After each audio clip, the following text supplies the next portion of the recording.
Hi fellas, welcome to another Escapement Show. It's so light outside that it's making me look like a ghost in here. I'm so dark, so sorry about that. So if you can't see me very well, but yeah, we're back. So you're so dark, but you're next to me. So compared to that, Thomas, you're looking pretty white, man. Thomas is wearing camouflage today. Yeah, it's blending with the room colours and the sun.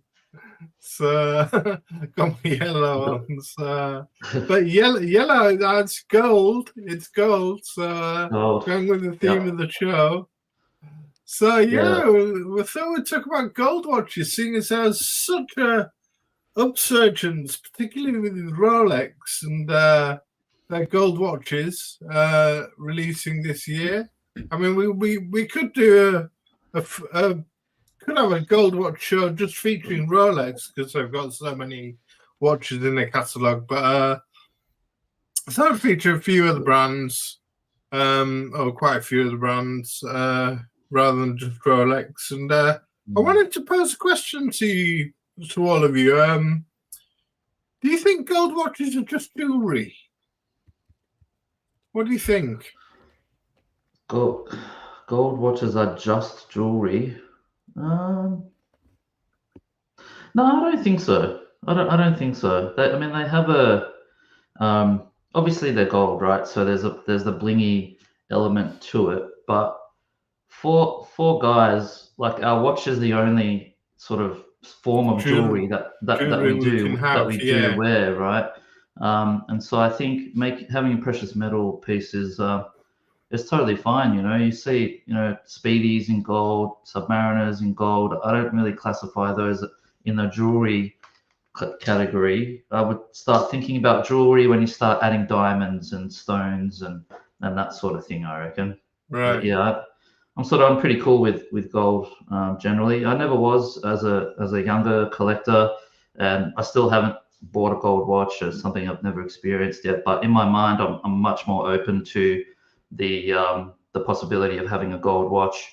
Definitely, sort of in the sports watch sort of category. For some reason, it's a weird juxtaposition, right? Having a gold sports watch, but for some reason, I sort of feel like maybe a chronograph, like a Daytona, they're pretty cool in gold, I reckon. Yeah. Well, what do you think, Abdul?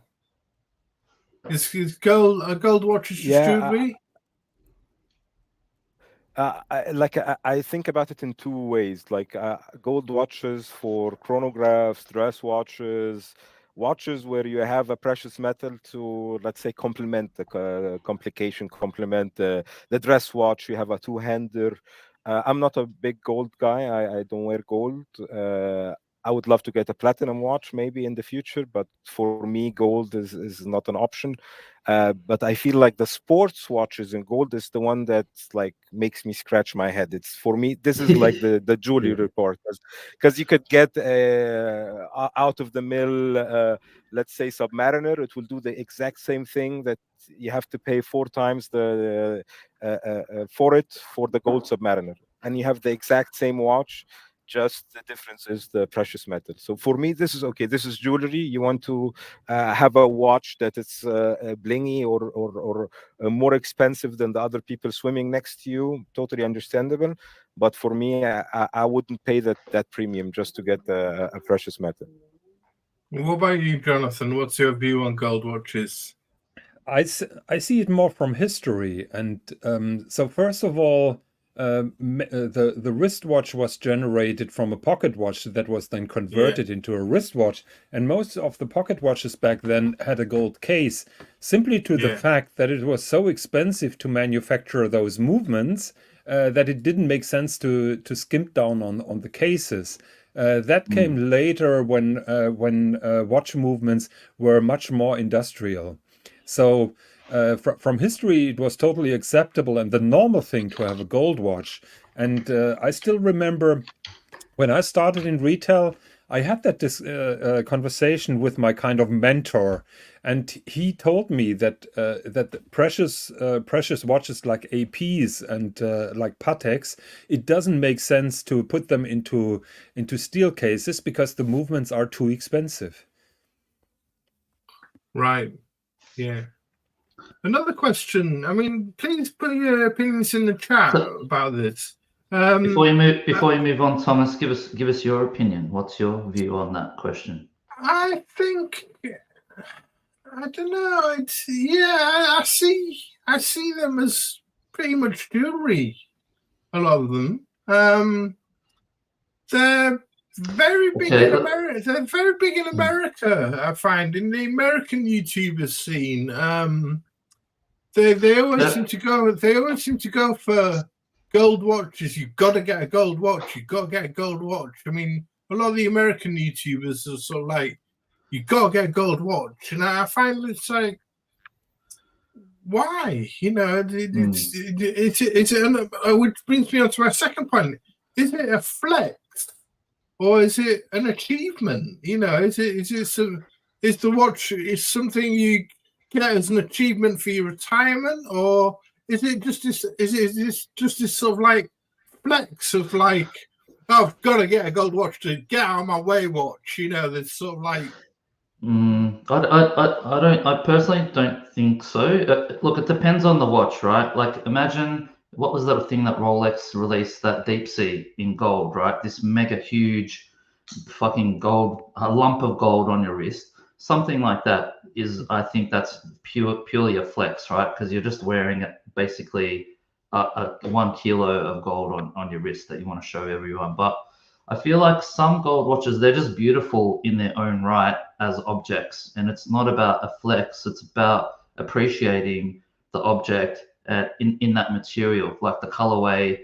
Like, and you know, I think of things like something simple, like a 5196 Calatrava in yellow gold, or something like that is just a really beautiful object. And also even like a rose gold Daytona on an Oyster Flex, just something like that is just a nice watch. And I look at that as not really a flex piece. It's just, for me, it's about appreciating the watch in that material. So look, I think for some people it could be a flex, like they would buy it because they want to show off. And there's I'm sure there's a ton of people that do that. They want to show off the fact that they've got a gold watch. But it's certainly not, I wouldn't buy a gold watch to do that, to flex. It would be because I just like that watch in the material. Yeah. What do you think, Jonathan? Sorry, I was distracted because Russell sent me a message. So, do you think watches? Do you think gold watches are a flex, or are they an achievement, a graduation thing, or a retirement thing, or? Look, I'm gonna have a long discussion with Dodger tonight because he has that brand new yellow gold Daytona, and he's hesitant in wearing it at the London meetup because he's afraid that this draws too much attention. Right. So there is an element, and I think that this is pretty much in our instinct. We all, when we see yellow gold, our eyes opened and immediately it clicks in our brain. This is gold. This is expensive. This doesn't happen with a steel watch, with a white gold, or even with a platinum watch. So I would say, yes, it is a kind of flex because it triggers that basic instinct that is written down in our DNA. However, I strongly disagree with my friend Jean-Claude Biver about the Deepsea in gold. I would agree that it will be the maximum flex, but I think for a different reason. I said it before. I think that gold Deepsea is an example for Rolex not asking their clients what kind of watch they want. Yeah, Rolex has very wealthy, spoiled clients, and they have to surprise them with something extraordinary, outstanding, sometimes very vulgar, very show off. And in my opinion, that is that new Deepsea. But I think you just said it yourself, Jonathan. It's a show-off piece. You just said it. It's a vulgar show-off piece that they give to their clients. I said they have to surprise their spoiled clients with all kind of stuff. And my point is, this was totally unexpected. If you asked 10,000 Rolex clients, which watch will you buy? Do you want to have as a new Rolex model? I'm pretty sure almost none of them would have told them we need a yellow gold Deepsea, because nobody really wanted that. And this is just an example that Rolex is surprising their sport clients. Yeah, I mean, I was just sort of using that watch to illustrate the point that there are certain watches that people will buy to have a big hunk of gold on their wrist and to want to sort of flex and to have a sort of look at me piece. That was the point. Yeah. So, what do you think, Abdul? What's your opinion on that? Are they a flex? I agree. If you have a half a kilogram of gold on your wrist, that it's a dive watch, then 100% that's a flex. But if you are wearing, let's say, a very nice handmade watch from some independent watchmaker and he made it in yellow gold because you really like yellow gold, I don't think this is a flex. But like JQ was saying, you can get it in white gold, you can get it in platinum. There are more, let's say, precious metals than yellow gold, but yellow gold is basically the one that catches the eye. If you get a presidential gold, yellow gold and white gold, the presidential white gold, you might think it's a Datejust, but the yellow gold, you will definitely know it's a Day-Date. That's why I think even platinum goes just under the radar. So if you really don't want to flex, then you buy white gold and platinum. You have a precious metal. And I think in most cases, people buy yellow gold, honey gold, red gold. I think even red gold more, because you have this, it's even more shiny somehow and catches the eye more. Well, just talking about Dolce and going to London, we'll just have a quick commercial break.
Yeah, so if you haven't got your tickets and you're in London on the 15th and 16th of June, get to check out the timelondon.co.uk website and get your tickets in, because it's going to be a great couple of days.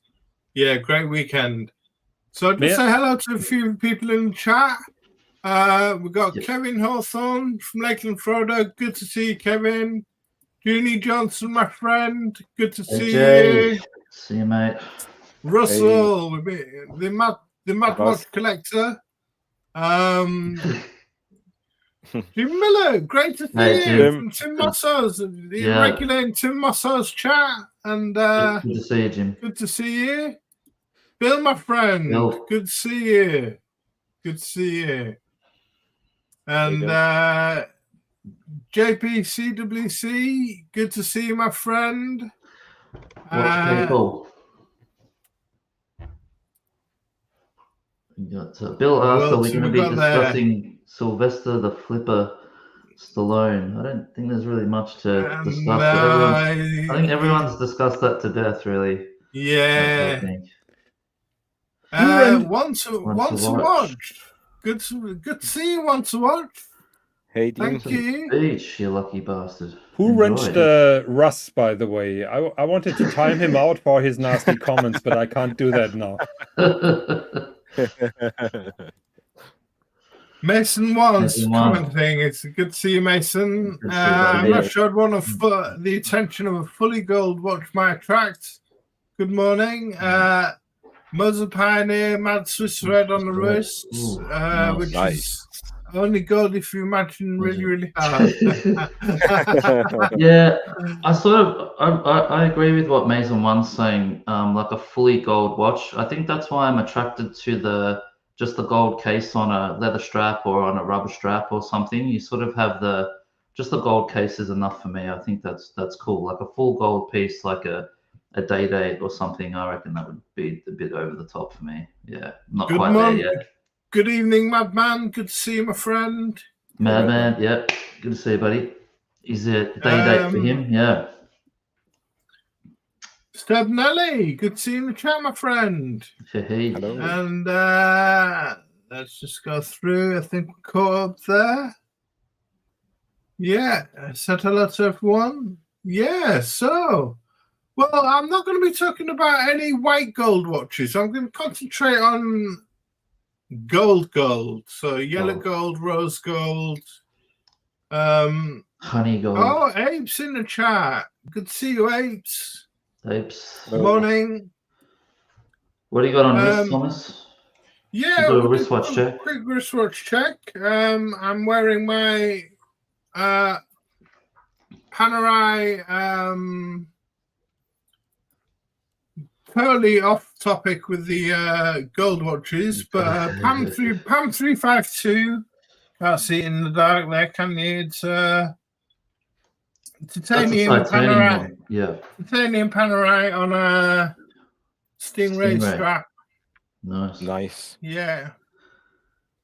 So Beautiful. that's my watch. What about yourself, Jason? I don't have any gold watches. I've just been pottering about the house. So you thought you'd wear a moon swatch? So I'll wear them plastic.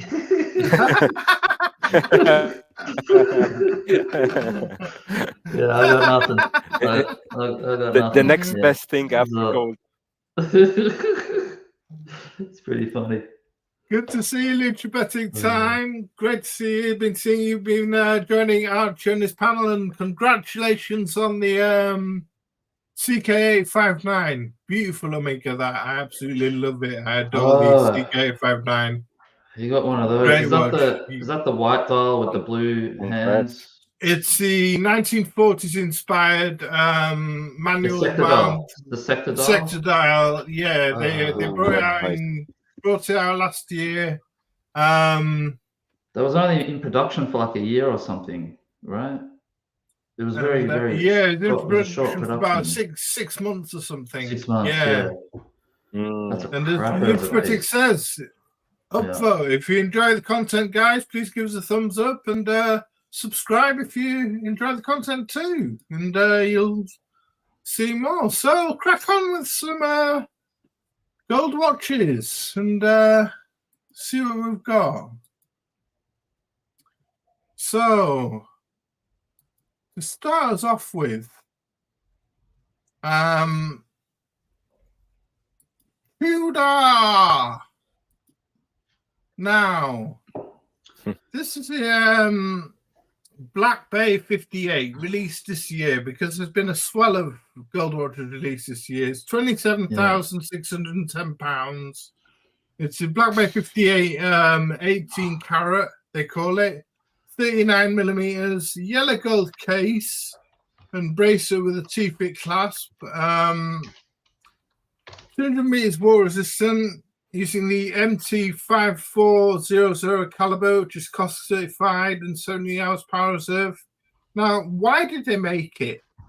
Is what I want to know. I have no idea. Did you say that was £26,000, Tom? £27,610. For a little more, you could buy a Rolex or one. Yeah, for a little more, you could buy one. I can't hear that, mate. Can you hear me now? How much is a gold Submariner?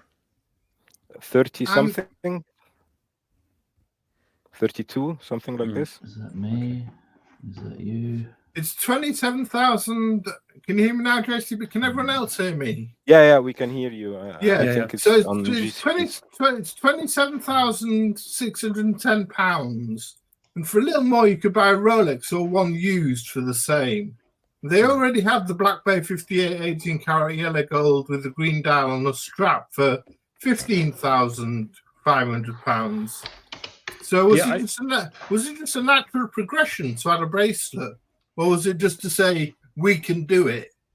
I would really like to know the sales number of those solid gold and also solid silver pieces that Tudor released. I wouldn't be surprised if they force feed their ADs to buy those in order to be complete and in order not to fall out with them.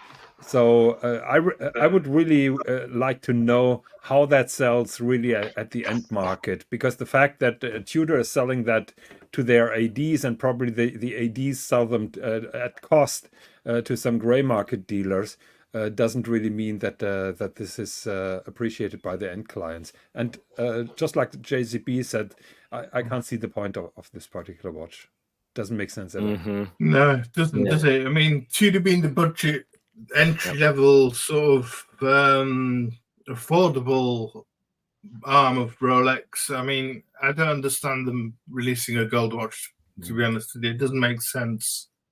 Sorry, my audio just cut out and it just came back in. But I did the conversion. I think you said it was £26,000, Tom. 27,000, yeah. That's over. That's over 50,000 Australian dollars. For that watch, which is absolute insanity. Like it just doesn't make sense in that. Yeah, like in the Tudor niche of the market. I just don't get it at all. Yeah, No. yeah. I think this watch was like some Tudor executive heard somebody say Tudor is the poor man's Rolex, and he thought, okay, I want to change their opinion to the idiot's man Rolex.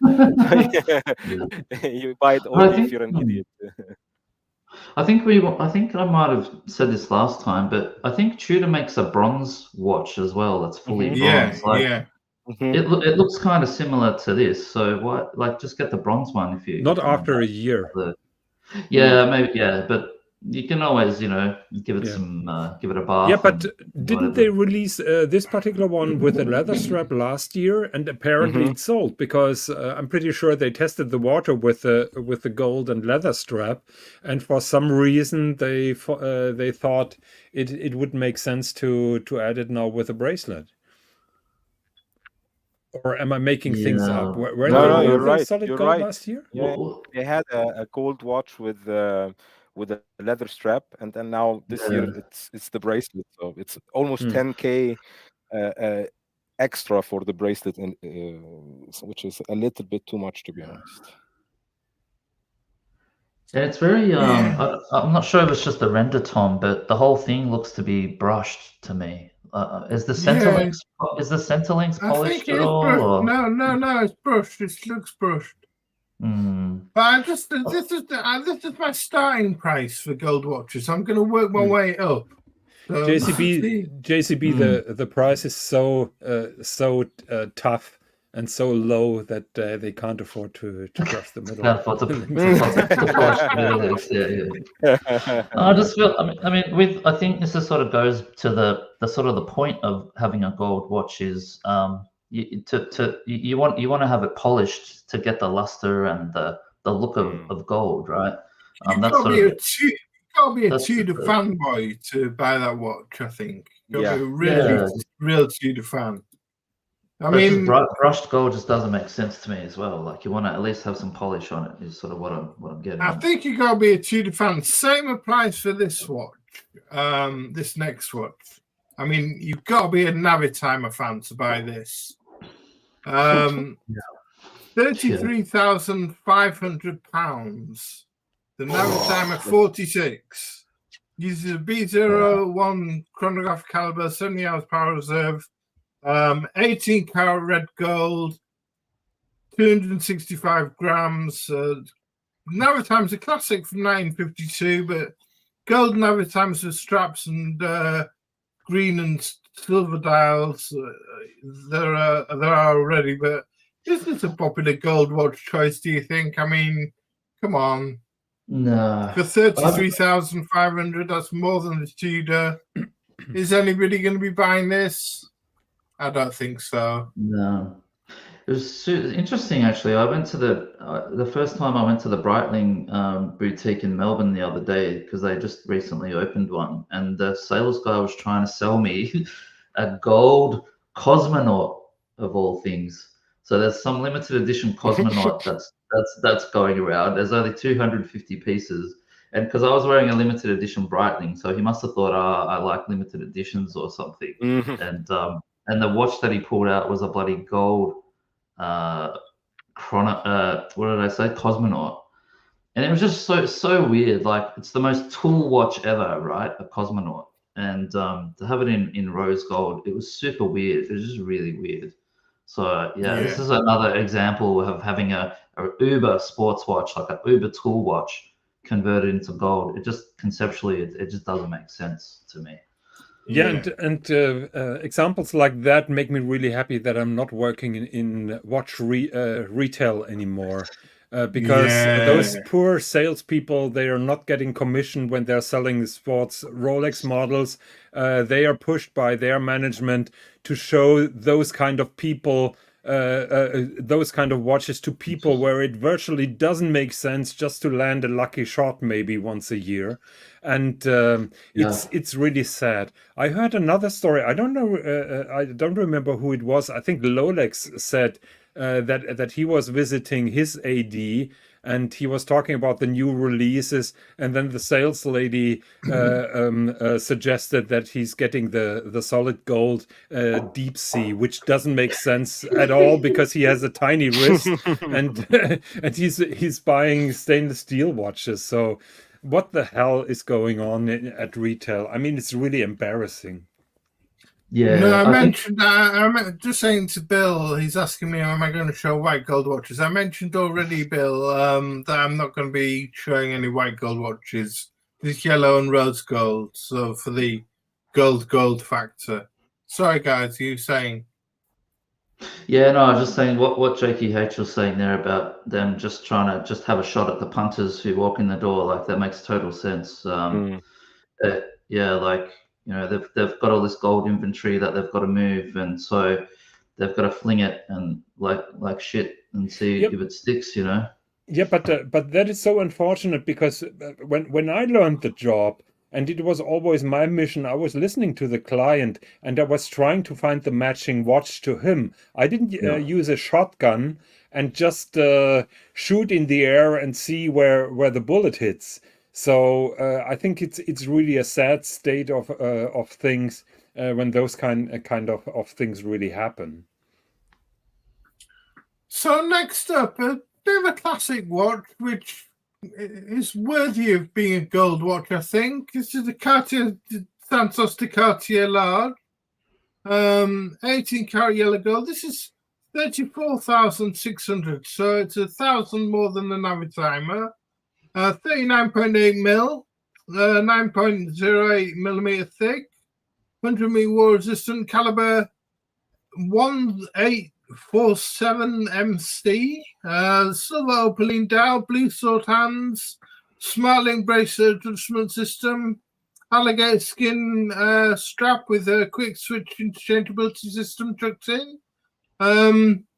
Or you can get the skeleton version for £65,000, which is ridiculous. So, what's your thoughts on the Santos? Does that look nice in gold? Yeah, I think that looks nice in gold. Yeah, definitely. I think it works. I mean, it's a much more dressy watch, and the gold seems to suit that whole aesthetic. So yeah, I think it's cool. I mean, I agree. I think it looks fantastic. And there is a guy, I'm just checking the Rolex forum, because there's a guy who has an old Santos, the square blocky one in yellow gold, that he shows off, and it really looks nice. So I'm just trying to find that. As I say, you could get 65,000. Yeah, You can 65,000. You Wow. can get that Wow. one. I mean, Double that's the money. yeah. I mean, that's a Double the money. fucking awesome looking watch, but this is so Yeah. expensive. It's way too much. But the price aside, Yeah. that looks hot, man. That's a cool piece. Yeah. Is it worth double the money though? Nah, no way. Well, it's that beautiful skeletonized watch. So Yeah. No, it's not worth double the money though. I Yeah. mean, maybe another. Okay, just for taking the piss sake, maybe another 10 grand, but another, double. No way. Not even close. Yeah, I think it's just worth whatever the Cartier customer will pay. Like they're doing something, then there are segments of customers that Yeah. will buy it anyways. But I totally agree, it's a bit overpriced if you compare it to this one. Some rappers that's have it, probably already bought that watch. I'm sure. So Thomas, Yeah, I have sure. that vintage Cartier Santos in solid gold in the background. Good to see you, Orange Hand, my friend. Always good to Orange, see Orange see you. you, Hand. man. Yep. There you go. Oh, that looks beautiful. Yeah. So Really nice. he Yeah. doesn't lose any occasion to flex that, and I'm pretty sure he got it pretty cheap. So that's a Yeah. pretty nice piece in my opinion. See here how you've got the brushed gold, but then you've got the polished bezel and you've got the polished screws. Like there's a bit of polish coming through. Like you can have, like, brushed is cool, but I think you've got to have those polished accents for sure to really to bring out the gold. You can see how they've done it there. It's pretty cool. Yeah. Sorry for so- the tangent. No, it's just nice to see an actual real photo of one rather than a render. So for $3,000 more than the Navitimer, you can pick up the classic, the Rolex Day-Date 40. This is the 18 karat gold Everose slate ombre dial. It's just this is the with the fluted bezel, presidential bracelet, 40mm, cost certified caliber, 3255, 70 hours power reserve, plus or minus 2 seconds a day. It's the Day-Date, the ultimate gold watch. Is it the ultimate retirement watch? Most people would say so. When you mention gold watch, people think of Day-Date, don't they? You know, I don't know, I don't know about retirement watch though, Tom. Maybe 20 years ago it was, but nowadays, I think you got a good point there, JCB. I'm thinking 20 years back. Maybe I'm stuck in 20 years ago because it used to be the sort of like retirement watch, didn't it? Yeah, but now that's what it was, it's the young person's watch, isn't it? Yeah, but maybe it's having a bit of a renaissance, I think, because it has traditionally always been an older gentleman's watch, but you see a lot of the younger punters now talking about day dates and getting day dates, So yeah, I think it's a sign of time, and scarcity marketing plays a lot into those. Just like you said, a lot of young people have now day dates. So for years. Solid gold, particularly Rolex watches, were reserved to day dates. Nobody was thinking about buying a solid gold Submariner, for example, and the clientele for day dates were 60 plus. And but this has all changed. I remember when people were discussing, I can't get a Daytona in steel, so why don't I buy a white gold Daytona with an oyster flex for the same amount of money that I'm paying for a steel Daytona on the gray market? And this is where everything came from. Those steel models have become so expensive on the secondary market if you don't have a connection to the ADs. And all of a sudden, people are really moving from wanting a stainless steel watch to buying a gold watch. And I was talking to my former colleague who is still working at an AD very actively, and he told me that that happens because I couldn't imagine someone being interested in a steel Submariner suddenly buying a solid gold one or even a two-tone. But he says that happens all the time when people realize they don't have a chance for a steel watch. Yeah. And Madman's comment here goes to what I was sort of saying earlier on, you know, this about them being flex pieces. For the younger generation, this is a flex watch, I find. Yeah. But for the older generation, it's an achievement watch. Yeah, that's right, Thomas. And I think like that's why I've never really been into these watches, because I think growing up I always looked at it as a, you know, that's a watch that you get when you retire, or the company is walking you out the door and they're giving you a watch, sort of thing. And it always just seemed to be a, you know, an older gent's watch. And in my head, it still is, you know.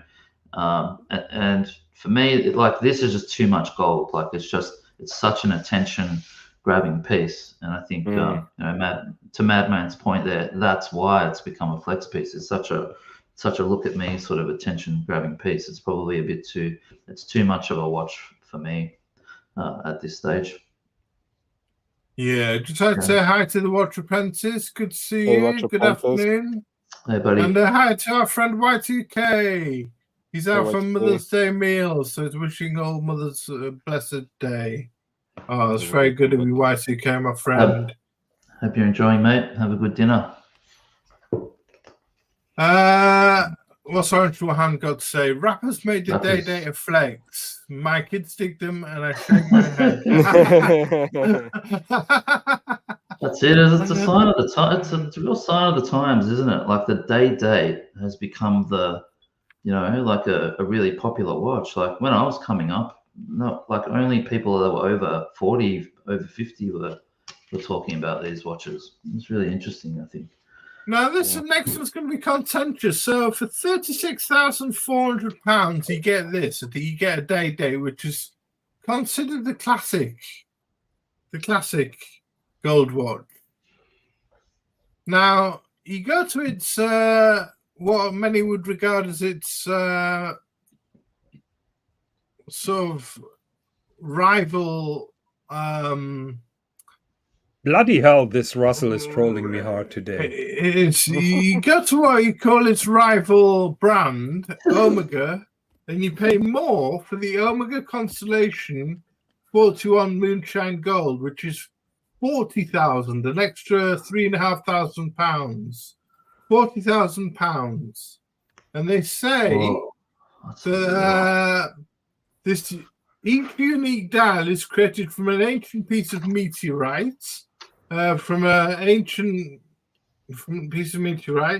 dial is encoded with Omega's most advanced color technologies, such as PVD and galvanic treatments.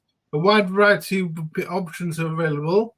The Moonshine Gold's composition includes silver, copper, and palladium for color and stability.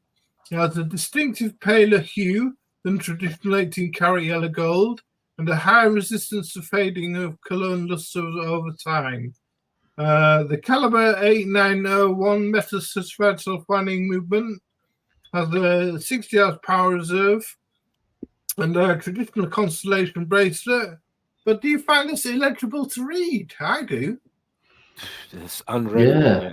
It's as useful as a tennis bracelet. But yeah, I mean the whole thing's gold. It's just a bit. It's a bracelet. It's just like a big lump of gold on your wrist. Like, yeah, I don't know. And the price is just out of control. That's 75 Aussie. Like, what the hell? Who would pay that much and not get a day-date instead, to be honest?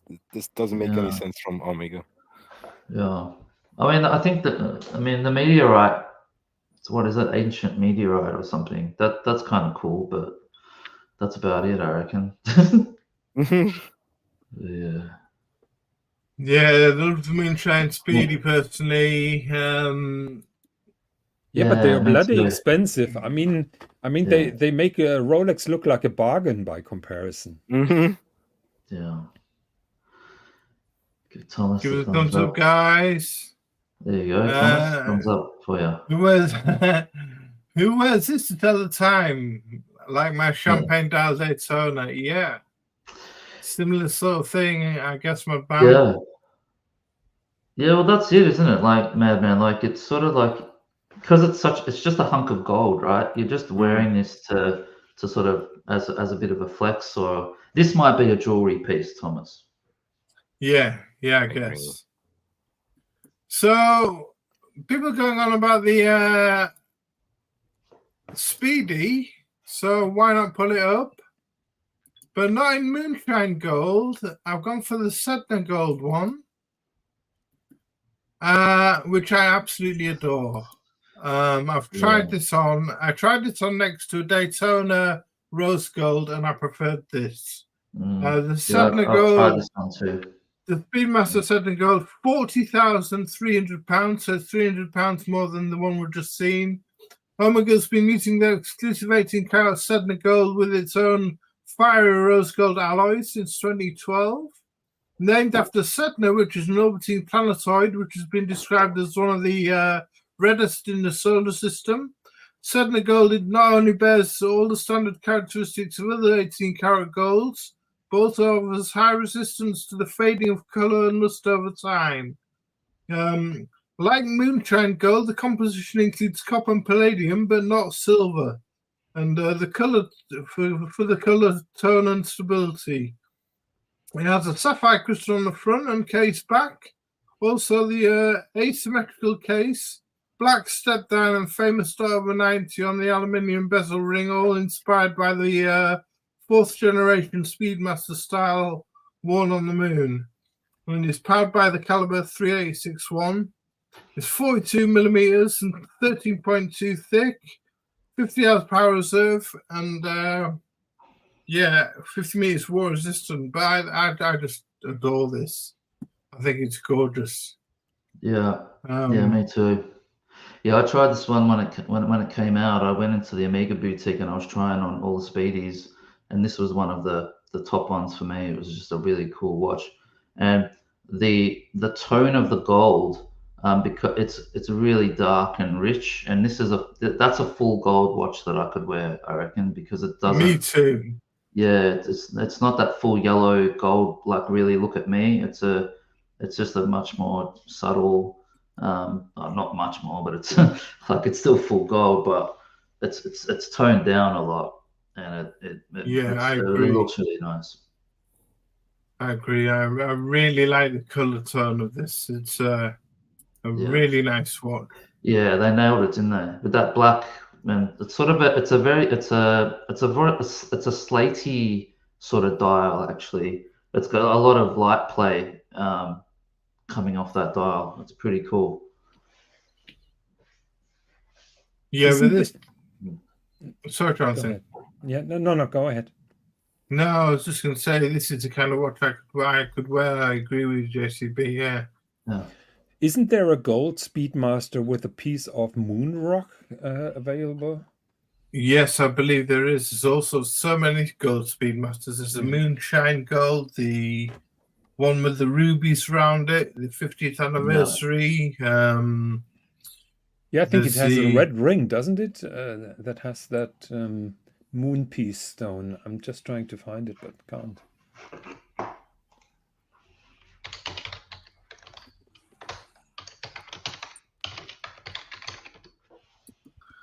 Russell says he's up for a cycle ride in his all gold Day-Date.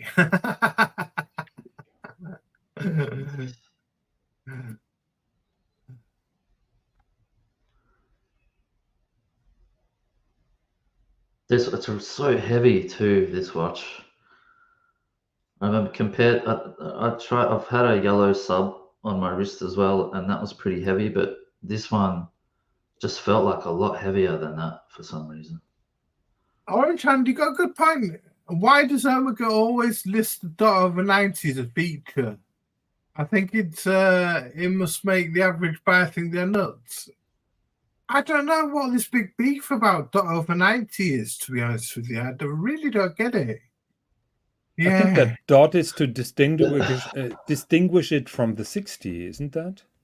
Because you're reading it overhead, or isn't that the reason? I felt like it was something to do with the time period. Like earlier Speedmasters had the dot over 90, and then they switched it at some point in time to like the dot below the 90, or something like that. And so the collectors were always looking for the Speedmasters that had the dot over 90. So it's just become a thing. Like it's dot over 90, dot over 90. When you're looking at vintage Speedies, that's the bezel that you want to look at.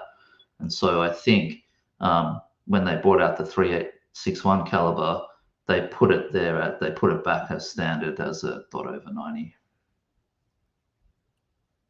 That's my understanding. It's not a big deal, but you're right. Like people would think that it's just the dumbest fucking thing to be going on about dot over 90. Like who gives a shit, really? So these are gold sports watches, and we'll move on to a gold sports watch we talked about earlier, which is another one, a bit like the Tudors, sort of like, why did they do it? And yeah, why did they do it?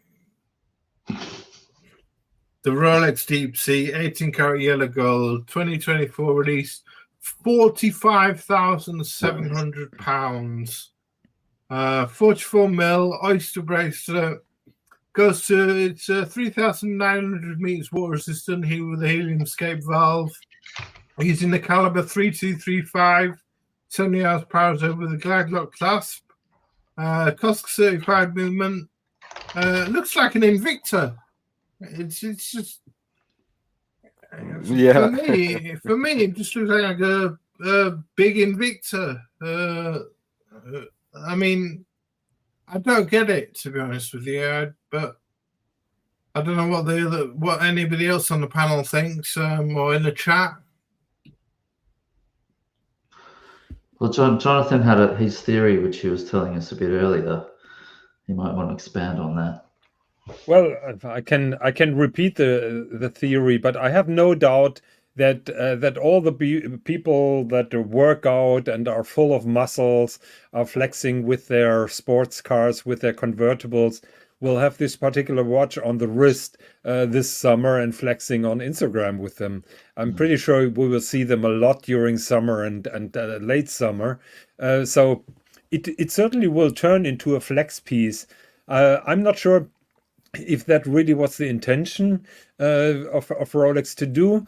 I think they're just trying to do something unexpected and just to surprise their spoiled clients. That is my theory.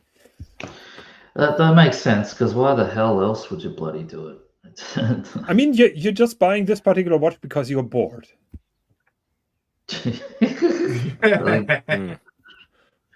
Yeah. I'd love to be in that position where I could Yeah. just buy. Me too. buy shit because I'm bored. I think it will be a financial success, and I think they can't supply the demand for that watch. I think that's going to be very hot. But have you worn a Deepsea before? Has anyone worn a Deepsea before? I'm not built to wear such a thing. Exactly right. It's about this thick. Like it's ridiculous. Like a normal person just cannot wear that watch. So like to even wear the gold one, you have to be like a Arnold Schwarzenegger, Sylvester Stallone sort of character. And I don't know. I just don't see, like I can't imagine there's that many people out there that are these huge muscle men who are going to be buying this watch. I don't know, man. I don't know. I can't see it like that, Jonathan. But you know, you're probably going to be right. People will buy it. Yeah, we'll see. Yeah. Yeah. It will sell because.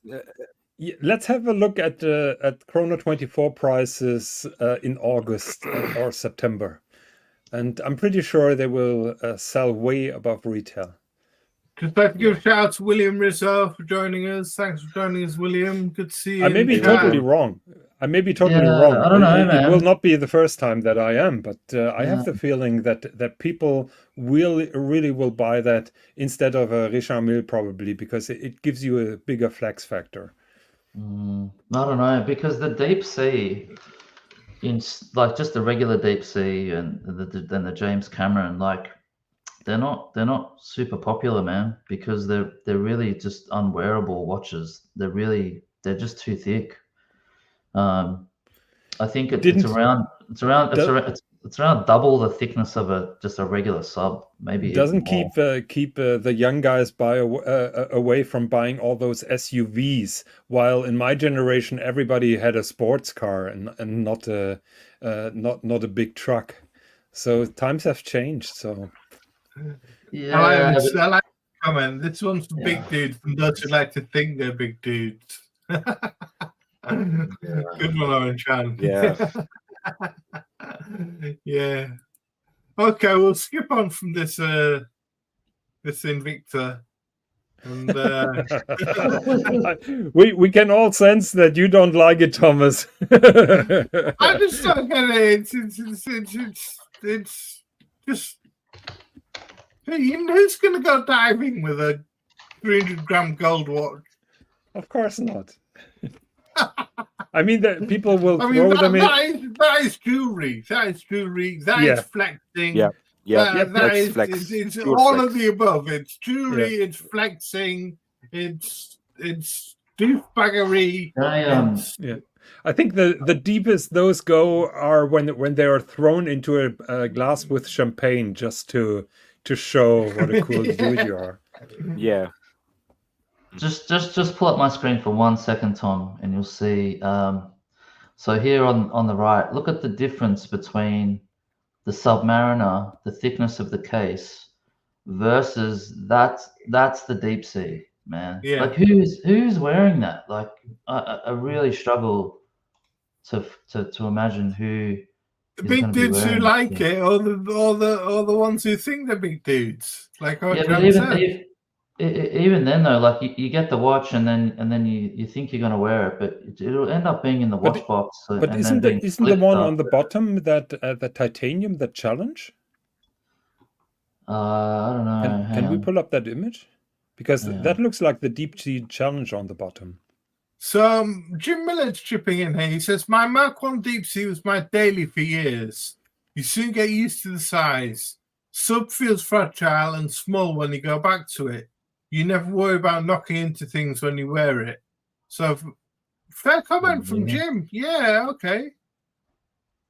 I can imagine it when you get. I mean, this is a 44mm Panerai I'm wearing now, and I agree there, Jim. It's just when you wear a big watch, you don't worry about knocking into things, and it's you get used to the size and the feel of it. Yeah, good point, Jim. Yeah, I think these kind of watches, you need at least a wrist of like 18 centimeters and above. Like I have a 17 centimeter, and I tried the Deepsea once. It looked really weird on my wrist, and I think like for me, I can't wear a watch this thick and this big. Just feels wrong somehow. Muhammad Ali saying he's got the only gold watch he has is white gold, the Yachtmaster 42 on Oysterflex. That's a beautiful watch. I love those gold Yachtmaster 42s. Just enough gold, don't need a bracelet. Yeah, really nice one. Hi, fella. Good to see you, the big boppers. Yeah. Trying to get some more pictures. Yeah. Lucha, he's off to work. We'll be listening. Check out the channel on Monday for content from the Philadelphia meetup. Will do. That's Lucha Patek time, everyone. Check out his channel. He's got a great channel, and he does a Sunday show as well. And check it out. Lucha Patek time. So we'll move on to Girard Perregaux, Laureato. just released Just released, yeah. just released ultramarine blue and sage green, but this is the black onyx. The Onyx one, yeah. Case is 42 millimeters. It's £46,200, so it's more than the Deepsea and the Day-Date. Case is 48 karat pink gold, which is basically rose gold, and polished and satin finish surfaces throughout on both the case and bracelet. Dial is made of handcrafted black onyx, which is shaped and polished by hand. The dial requires no fewer than 15 different operations to give it its mirror-like appearance. Gold-bound style hands and a matching GP logo at 12 o'clock give it a great contrast against the onyx style. And it's an automatic caliber with a gold rotor. I really like this. Big fan of the GP Laureato. Yeah. Don't know what you think for the price though. 46,200. I was just gonna say, yeah, for the price, the price is way out there. It's too much, but it's a really nice piece. Leaving the price aside, I dig it. Jonathan, no comment. I like it, but just like the Tudor, I think this makes sense in steel, but it doesn't make sense in yellow gold. Yeah. Because even in stainless steel, it's not a cheap watch. Yeah. I wonder what you're going to think to the next one then, which is even more than the Laureato, which is 49,200 euros. What do you think to this? Bulgari Octo Finissimo automatic in satin and polished yellow gold, 18 karat yellow gold, powered by the ultra thin caliber BVL 138, which is 2.23 mil thick. Decorated by hand with Cote de Genève chamfering and polage finishing, and has a platinum micro rotor. The blue lacquered sunray finishing on the dial, has gold coloured hands and indices, and exhibition case back, small second style. Nice looking, but would you pay 49,000 euros for it? Yes.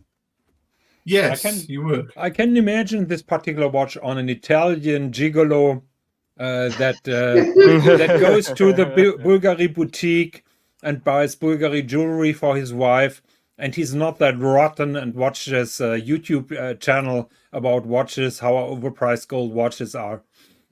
I think they have a clientele for that. I think for a Bulgari, just like for a Cartier, it makes sense. Yeah. And that brings us to the initial question. Is that more jewelry or are those more watches? And Bulgari and Cartier, to a certain degree, are jewelry watches. Jewelry brands that by accident make watches. And I think that works. Yeah.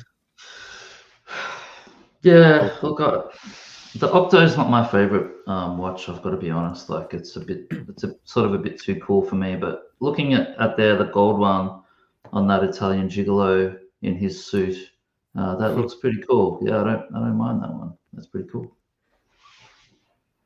We'll go to another jewelry brand, and I really like this watch. And the brand is Chopard. By the way, I agree with you guys. The Octo Finissimo would not be my first choice. I think that the normal Octo is much prettier because it doesn't look like a credit card. Yeah. This one is the Alpine Eagle. I really like this one. Chopard Alpine Eagle collection is a contemporary reinterpretation on the Saint Moritz, the first watch created by Carl Friedrich Schiffler, who is now co-president of the Chopard House, with the Alpine Eagles reimagined, personally designed by him. The case and bracelet is made of ethical 18 karat rose gold. I don't know what that means. Ethically sourced. 41 millimeters, 9.75 thick. Exhibition case back. The dial is an Alesh blue color obtained through galvanic treatment, and it has a gilded Roman numerals and indices coated with superluminova. Uses a caliber Chopard 01.01-C. Self-winding movement, 60 hours power reserve, cost certified. Bridges have code engineering when the main plate has circular grains. As you can see from the movement. Oh, nice. Can we see it on the with the guy wearing the watch just to see what it looks like on the wrist? Yeah, that's a bit better. Yeah, I feel like this one, it probably would look a lot better in real life than what we're seeing it on the screen. But man, that price is out of control. Like that's £49,300. just under 100,000 Aussie, which okay, yeah, I don't know. Is that how much like gold watches cost? Like, is that like for a full gold watch? Is It that seems so, yeah. Okay, I don't know. And not really my jam for that sort of cash. No. Nice watch though, but not your jam.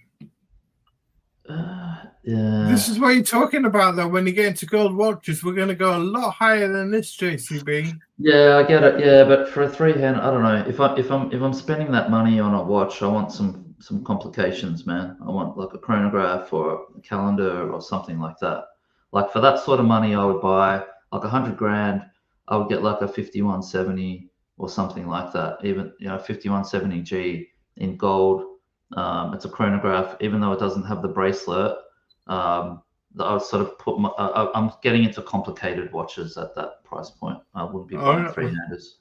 Oh, chances when someone calls, when someone calls you out for your gold watch, just tell them it's ethical gold. I'm ethically flexing. The Alpine Eagle doesn't work for Mason 1, no. Yeah, I feel all these watches that you have the counter report from steel, and you just pay 40 grand more just for the precious metal. It doesn't make sense for me at all. It's like, why? I can get the steel watch for much less and have the same exact watch, but I think you're paying a lot less for the steel one, for that one, Abdul. Like that's the steel one's about like £10,000, not even, I reckon. Exactly. Yeah. So paying 5 times just for the metal. Yeah. So this is a release of Watches and Wonders this year, and I really like this. It is a bit of an old man's watch, some might say, but the Patek 5738-1R, the golden ellipse, and yeah, I really like this one. The large size golden ellipse has its first metal bracelet, I believe, made up of links in fine rose reminiscent of chain bracelets. The chain style bracelet is in rose gold with an engraved clasp. It's a fine tribute to the 1970s when the golden ellipse was very popular. The fully polished rose gold chain style bracelet has 363 elements, more than 300 links individually mounted by hand. And the sunburst ebony black dial is enhanced by applied baton type hour markers and slim shover type hands in rose gold. And the caliber 240 self-winding movement is 2.53 mil thick with a power reserve of 48 hours, an off-center 22 carat gold micro rotor, and the movement is hallmarked with the Patek Philippe seal. And yeah, it's I really like this. I don't know what you think. What do you reckon to this one? Yeah, no, I've just never liked this Ellipse watch. To me, it just looks like a lady's watch, and it even like the size is even like a lady's watch. It's quite a small watch, right? It's like 34 mil or something in that sort of range. Like I can see the craftsmanship in this bracelet. I really dig that. That's why I liked it. I don't really like the Ellipse as much, but when I saw it on this bracelet, it just blew me away. Yeah, that bracelet is damn cool. That's really nice bracelet. I get that, but still, like, I would buy that for my wife. I wouldn't buy that for me. I just love the bracelet. I mean, £51,470. What do you think, Jonathan? What's your opinion? People in the comments, Bill says I'm not qualified to make any comments about watches because I don't understand colorful language. But anyhow, I'm gonna do that. Now you're pulling out the true old man's watches, Thomas. But hear me out. If you're watching Hodinkee and if you're watching those meetings with those fancy auctions, Monaco Legends or after Philips, you can see high-profile collectors wearing exactly those watches that are very unpopular, and you haven't seen them a lot. You've seen a lot of yellow gold Nautiluses, for example, with gold bracelets as well. But in 20 years, you haven't seen this watch on this particular bracelet, and suddenly someone is showing up, and you think, that doesn't look bad on this guy, not even an old guy. So I've learned over the years to calm down my criticism, because I tend to say I appreciate the craftsmanship. It's not for me. That looks really outdated and out of time. But then all of a sudden I'm seeing pictures of those vintage APs, Patek Philippes on those dodgy bracelets, and suddenly they are cool. So I can't really hate it. Yeah.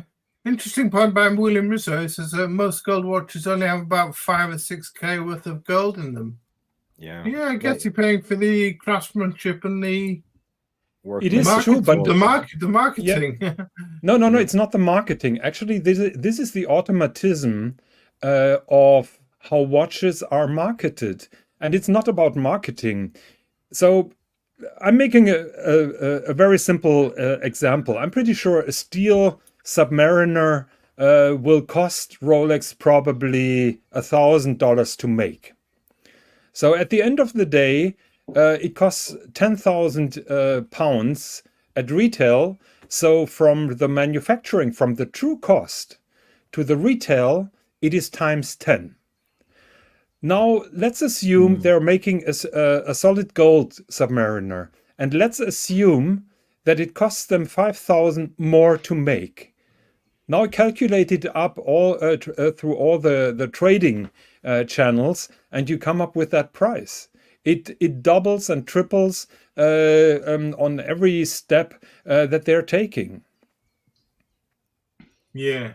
So you're not getting the value in gold. Then the margin for the distribution company from Rolex is taking their cut. And then let's not forget, I mean, the dealer is paying like 60% of retail for those watches, and he adds on up on the market, on the margin. And so he adds up on that premium for solid gold.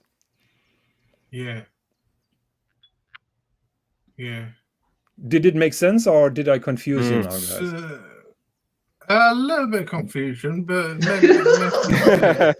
Well, what I'm trying to explain is when Rolex produces a watch, it costs amount X.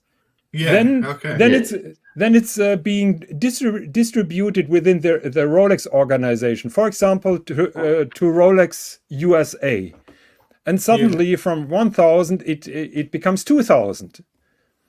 Okay. Yeah, then Rolex USA wants to sell it to a dealer and marks it up, and then from 2,000 it goes to 4,000. Right, yeah. Got you. And then Rolex USA sells it to the AD and doubles it, and then it's 8,000, and then the dealer is doubling it almost, and we are then at 13 with a watch that costs 1,000. So the same is now with a solid gold. If that costs you 3,000-4,000 extra to make, You have to multiply that through the distribution channels, and then you get those tremendous margins. Yeah. That is my point. Yeah, so It has not gotten any clearer, I see. Everything, yeah, every time it passes through different people's hands or through a different company, the markup goes up. Yeah, I get you. Yeah, but the problem is that because of the starting price, the multipliers by the time you get to the end of the chain for gold, the markup through that is just out of whack. You know, compared to the cheaper watches, I suppose. Well, the markup but the true amount is then out of whack. Well, yeah, well, because the markup is the same. Or similar. But you're multiplying it, so it's like it doubles. So you start off with, say, a more expensive price at the start, and that doubles throughout the chain. So exactly, by the time you get to the end, it's going to be a lot more. Yeah. And so I guess the markup is going to be sort of more relative to what the cheaper. Yeah, it costs them 5,000 more to make, and at the end it costs 25,000 extra. Just because it has been multiplied a couple of times. Correct. Yeah. Yeah, I get that. Yeah, it sucks. So move on from Patek to what were their partners, Czapek, and the Antarctic Mount Erebus Deep Blue Full Rose Gold 5N. Bit of a mouthful. 52,300 Swiss francs, which is about the same as the golden ellipse we just saw. Limited 200 pieces.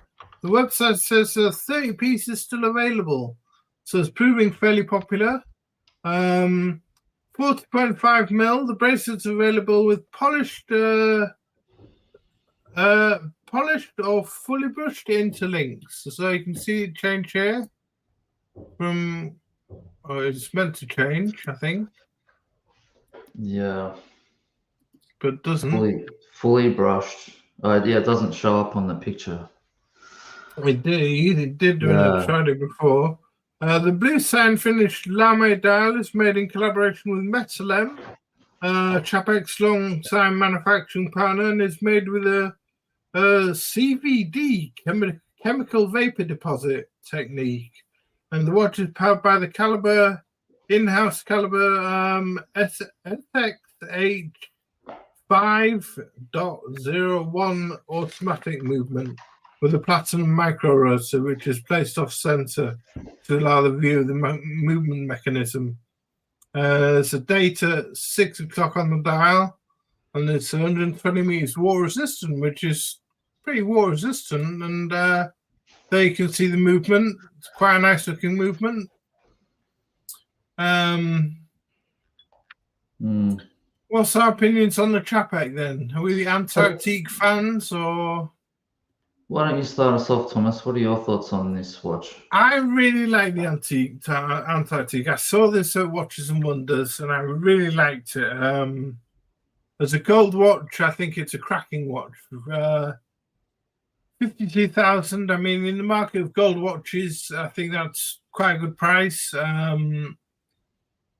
And yeah, big Czapek fan, big Antarctic fan for integrated bracelet watch. There's a lot of integrated bracelet watches out there, and I prefer the Antarctic to a lot of them, to be honest with you. Just want to give a shout out to our man Patel in the chat. We've got Patek Chris as well joining us in the chat. So hey fellas. Hey fellas. I'm gonna sort of not disagree, but I love Czapek. You know that, Thomas. There's a lot of watches in the catalog that I really like, but the Antarctic for me just doesn't do it for the price. Like, and we're talking about the steel one. Like, just generally the Antarctic, I find it a little bit boring for my taste when I look at the watch. And so here we've got it in gold. Yeah, I don't know, it's just not doing it for me, mate, to be honest. Yeah, I would pass on this one, and particularly at the price. Like, that's about 86,000 Australian dollars for that one. So yeah, I'd have to. Yeah, not really my jam. This piece. Yeah, Abdul. I actually like the Antarctic steel one. I really like how the bracelet plays these links, and I really like that they offer here the brushed or polished interlinks, because I think on the brushed one it would be really undertoned and it would look really nice. I wouldn't pay that much for it. And you said there were still 50 pieces left, right? And it was released 30 pieces 30, left out 30 of pieces 100. out of 100, yeah. And it's released like a couple of weeks ago now, right? Yeah, I think it says at the bottom 30 still available 30. So I think the previous model, or at least the steel one, it was quite quickly sold out, or at least waiting list. And this one shows if it's not sold out by the first couple of weeks, then it's not actually selling that well, right? Possibly. Yeah, the Antarctic in steel is really popular. Like it's like everyone jumps on it. Yeah. Yeah, it's a really popular watch. So yeah, I mean, obviously the gold though, Abdul, like the price is so much more that I think they'll have a Yeah. It'll take them a while to sell them all. Exactly. They'll get there, but it'll just take them a while. What are your thoughts on the Antarctic, JQH? What do you reckon? I love the Antarctic still in steel. Premiums have gone down. You can get them virtually for retail now. So the hype and the craziness is over for the steel watches. And in my opinion, that gold comes 1.5 years too late. Because just like I told about Rolex, when people can't get the stainless steel, some of them are moving to yellow gold. That doesn't happen at the moment anymore. So it's going to be tough to sell, but apparently there are some people who like it, the visuals, who have the money to buy them, and more power to them. Visually, I like it. Would I pay 50,000 for it? Definitely not. Yeah. Okay, that says goodbye to that then. But I think we can say that for most of the watches that we're seeing today, that everybody from us would prefer the stainless steel variant instead. Agree. When you consider the price. Agree. Yeah. So I couldn't hit the website for these watches, these next couple of watches, but we all know what they are, and this one was released in 2017, so I don't know whether it's still available. The 15202 Royal Oak. This comes in at did in 2017, $55,400. 39 mil, 18.1 mil thick, 18 karat yellow gold case, bracelet and folding clasp, exhibition case back, caliber 2121 ultra thin, which was 3.05 mil thick. So I have to pull you up there, Thomas. I don't think it's 18.1 mil thick. No, 8.1. Thank you. 8.1 mil thick. Sorry, I misheard you. Sorry about that, Thomas. Automatic copper movement with subtle gold rotor, 40 hours powder, petite patisserie hand guilloche dial available in champagne yellow or dark blue. Now, I'm sick of hearing about the Royal Oaks, to be honest with you. Everyone hypes on about it, especially in America. It's Royal Oak this, Royal Oak that. You got to have Rolex, and then once you're done with Rolex, you move on to a Royal Oak. It's I'm sick of hearing about it. It's just Royal Oak hype all day long. Okay, you know, Jensen made this watch, and it's Royal Oak, and but with this particular watch, you have to keep in mind this has the beautiful JLC movement still inside. So that is the true jumbo. You can see that by the missing central hand. And it was popular for the same reason. People who couldn't get the steel then moved over to gold. But now the problem is AP discontinued this movement.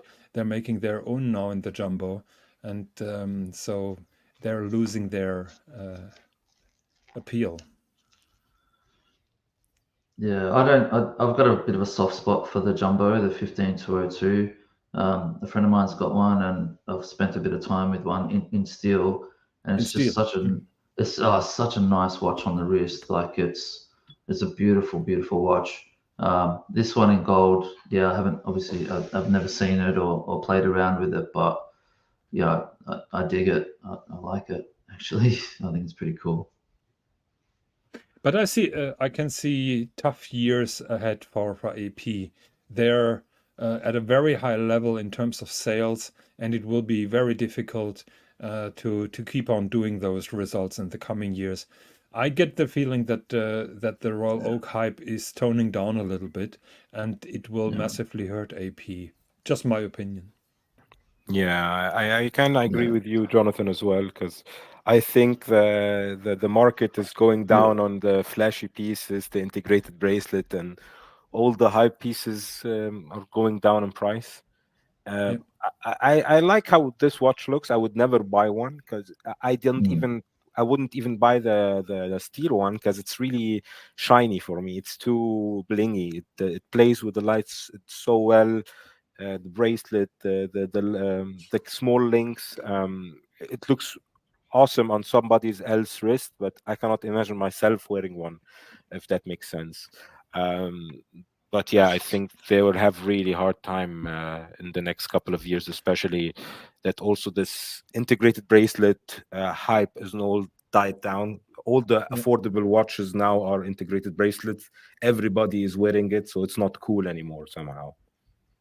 Yeah, and in particular, I mean, AP is so dependent on the Royal Oak. So if that hype is really toning down, we had that discussion about the flippers and the people who are only there for investing their money because of the premiums and the potential to sell it for even more.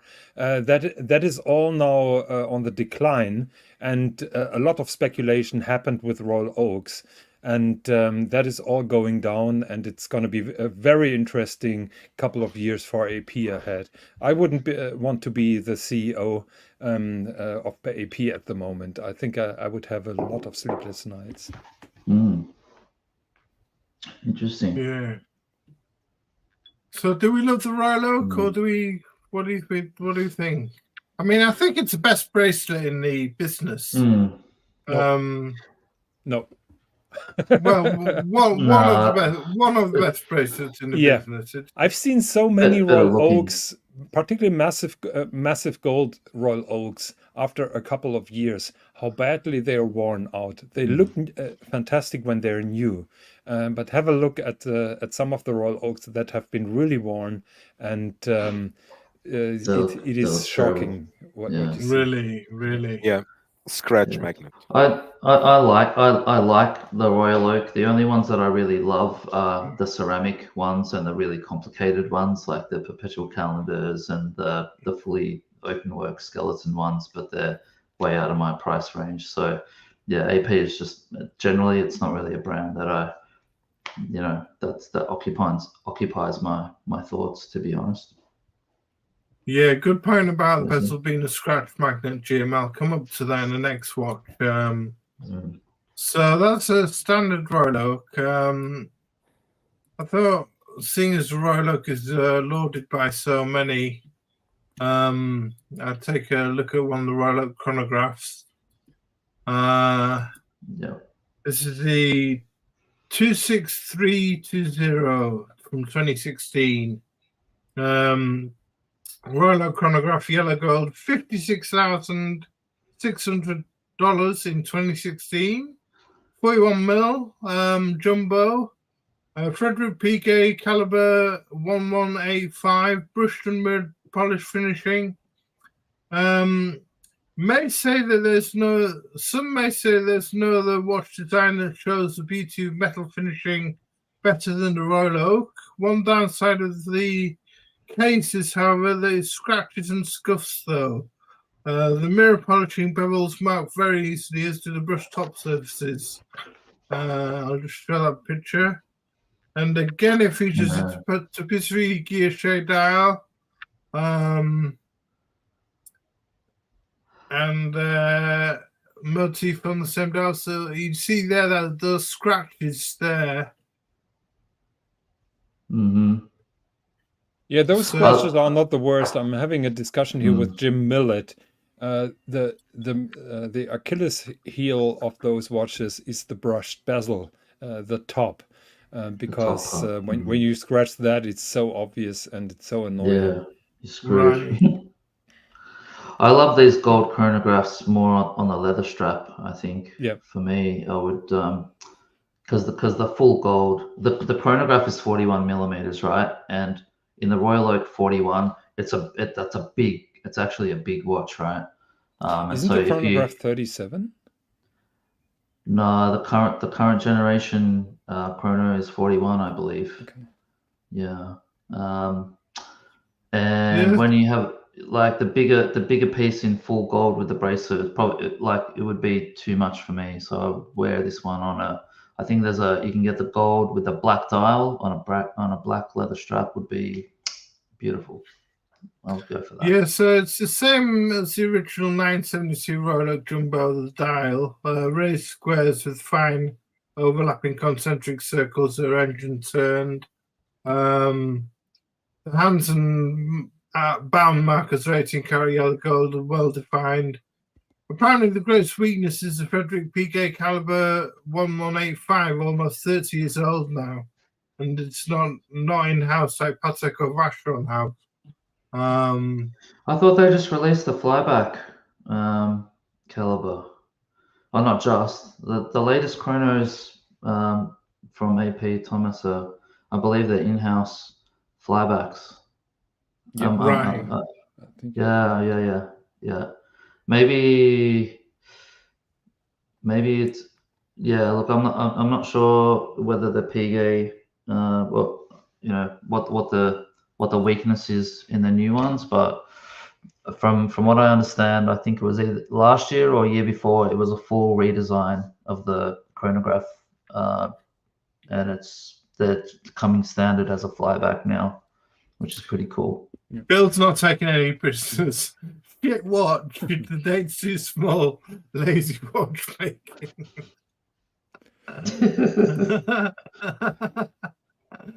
I'm taking no prisoners there, Bill. I think so on the new one with the AP in-house movement, they fixed that dodgy date position, and they are still doing, I think, the small Piquet in a 38 millimeter size. That is what I had in mind. But JCB is correct. This is 41, and you can see that this movement is too small for the watch by the placement of the date. Right. Because it's too much inside, it's too much centered, and therefore small, because you have a relatively small date ring then. Yeah, you're right. It is a bit far. It's too far in there. Yeah, because the Piquet movement is a relatively small movement. Yeah, they should have like 41 in Royal Oaks. I feel like they always wear bigger, so I think that like they could have made this watch 39 or 40, and it would have been a better size, I reckon. Yeah, I think Swiss bought this watch in 37. That is why I had it in mind, and I think it's now upgraded to 38. So there is a smaller version of this particular watch. Okay. But 37 would be too small for most of us, and then you have the alternative with 41. I think that's why the Jumbo is such a cool watch for me, because I think it's 30. I think it's 38 or 39 or something like that. Yeah. I always cringe when I hear wears really Jumbo, well. because Jumbo, you think that it's you a big think it's watch, bigger. but it's smaller Exactly. than the normal Royal Oak. Yeah. Yeah. It's such a strange watch, that one. Like for me, like it's a two-hander, 39 mil or whatever it is. And on paper would be something that I would hate, but on the wrist, it's just a real cool piece. I can see why the Jumbos are so popular. It's just something about it. It's really cool.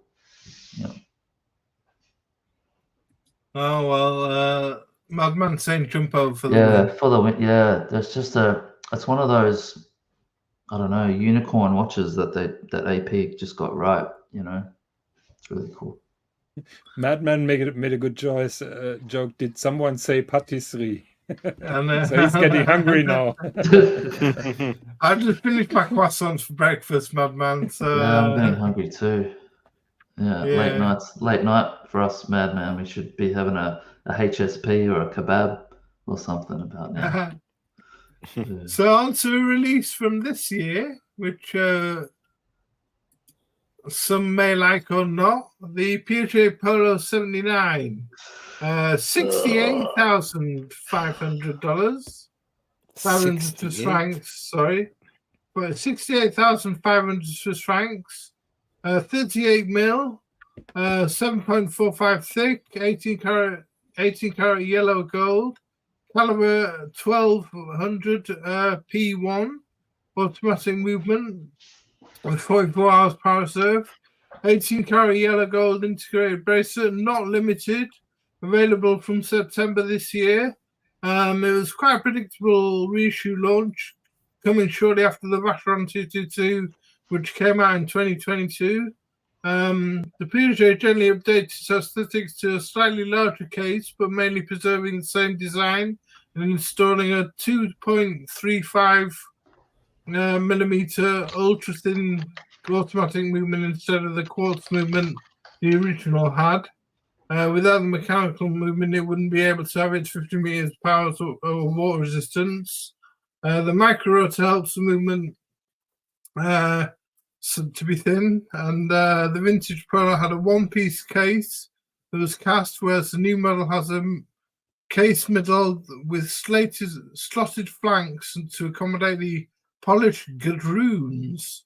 The case, bracelet, and the dial show a high level of finish that exceed the original, and the moon is impressively thin. Despite its merits, the Polo 79 is too expensive. That is made obvious by the price of the Vacheron 222, and expensive at 68,500 Swiss francs. I really like this watch. I saw Watches and Wonders and really liked it, to be honest with you. It's a bit of artwork. It's I don't know what you think to it, fellas. You can highlight my comment there? Yeah, from the chat, JCB chat, was Thomas. already negative about it.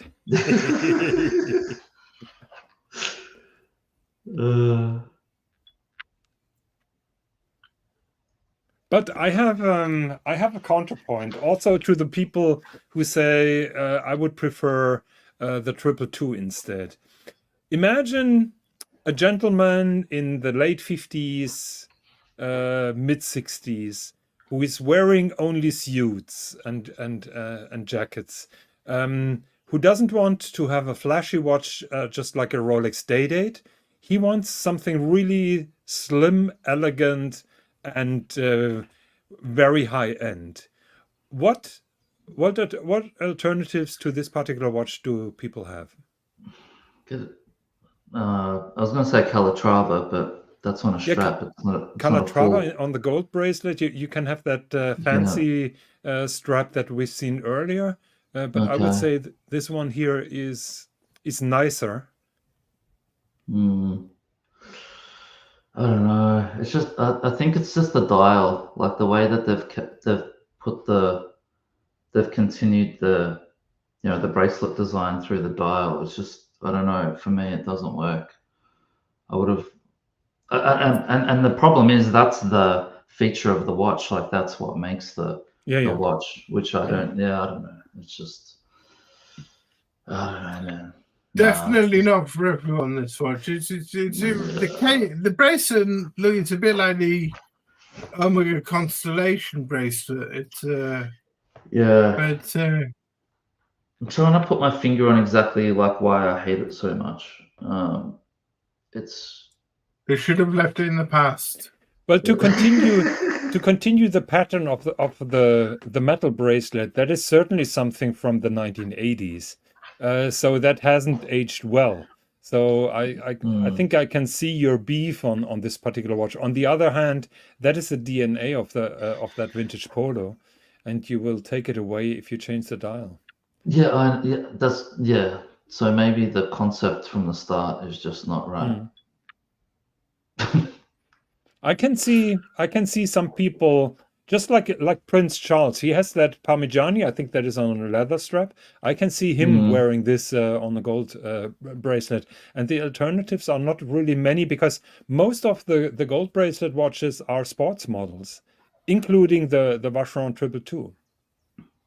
Well, talking of the Vacheron 222, we'll get on to that. Which, and much as I love the Piaget, I would go with the Vacheron 222 because it's probably one of my favorite gold watches. Yeah,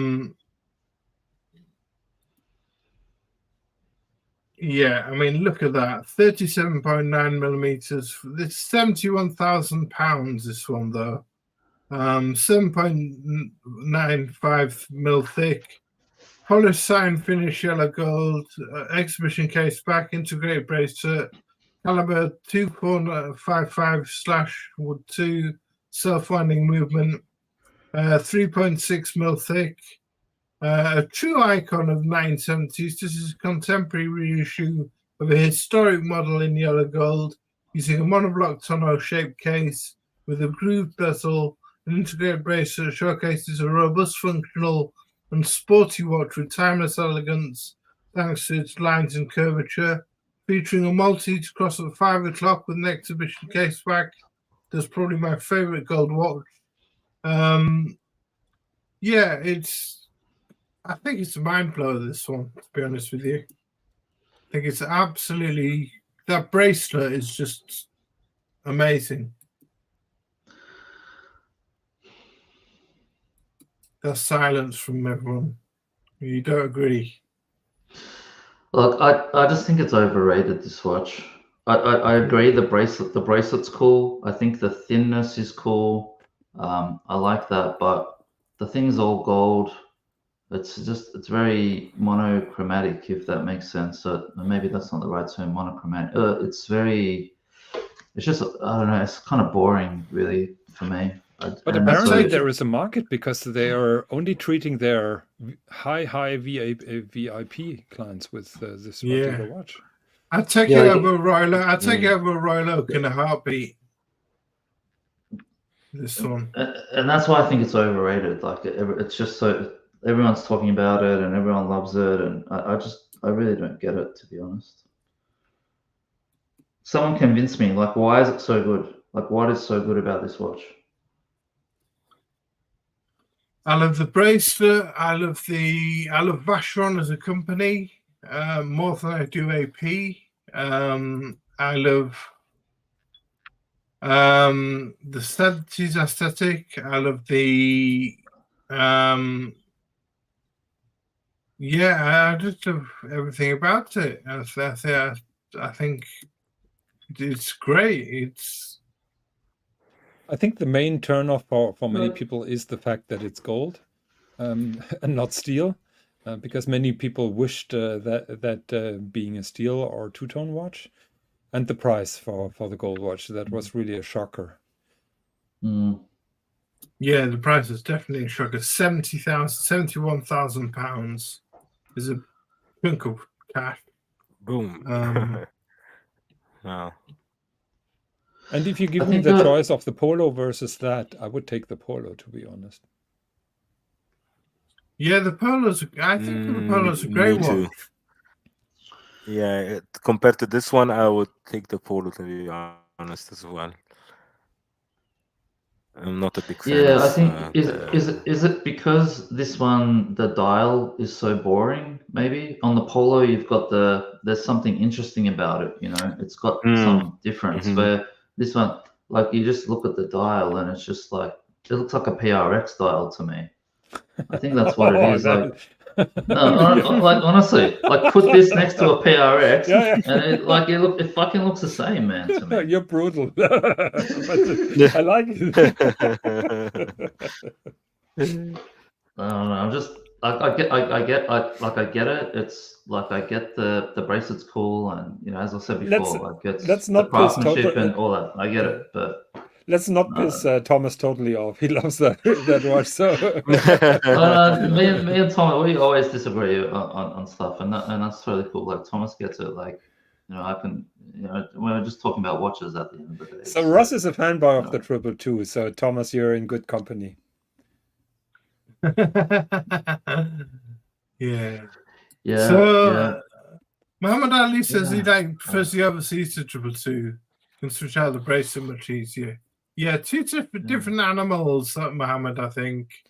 Maybe maybe if it had a different color dial, it might be cool, like a slate gray sunburst blue or something like that. Yeah, blue, something just to break it up, but just looks a bit, you know. Well, too gold. Talking of blue dials, and I know JCB's gonna love this one. And we move up from £71,000 to £101,000, £101,930, in fact. Ooh, jeez. But you like this one because it's a chronograph. Oh, yeah, It's a Patek Philippe 5990/1 hour Nautilus travel time chronograph in rose gold with a contrasting sunburst blue dial featuring an embossed horizontal pattern and applied hour markers. Okay. Now we're talking. With luminous coating, 40.5 millimeters, 15.53 thick, 30 meters water resistance, caliber CH28-520 CFUS, that's a mouthful, self-winding movement, flyback chronograph with central chronograph hand, 60-minute counter, 2 time zones with local and home time indicator, day-night indicator for local time and home time and apertures, date coupled with local time by hand. It's a beast of a watch, but a bit too much overkill for me, to be honest with you. Yeah, the only thing I didn't like in what you just said there, Thomas, was the thickness. I think you said 15.3, maybe? 12.53 thick. Oh, 12.53. Okay, cool. Nice. Yeah, no, okay. I love it then.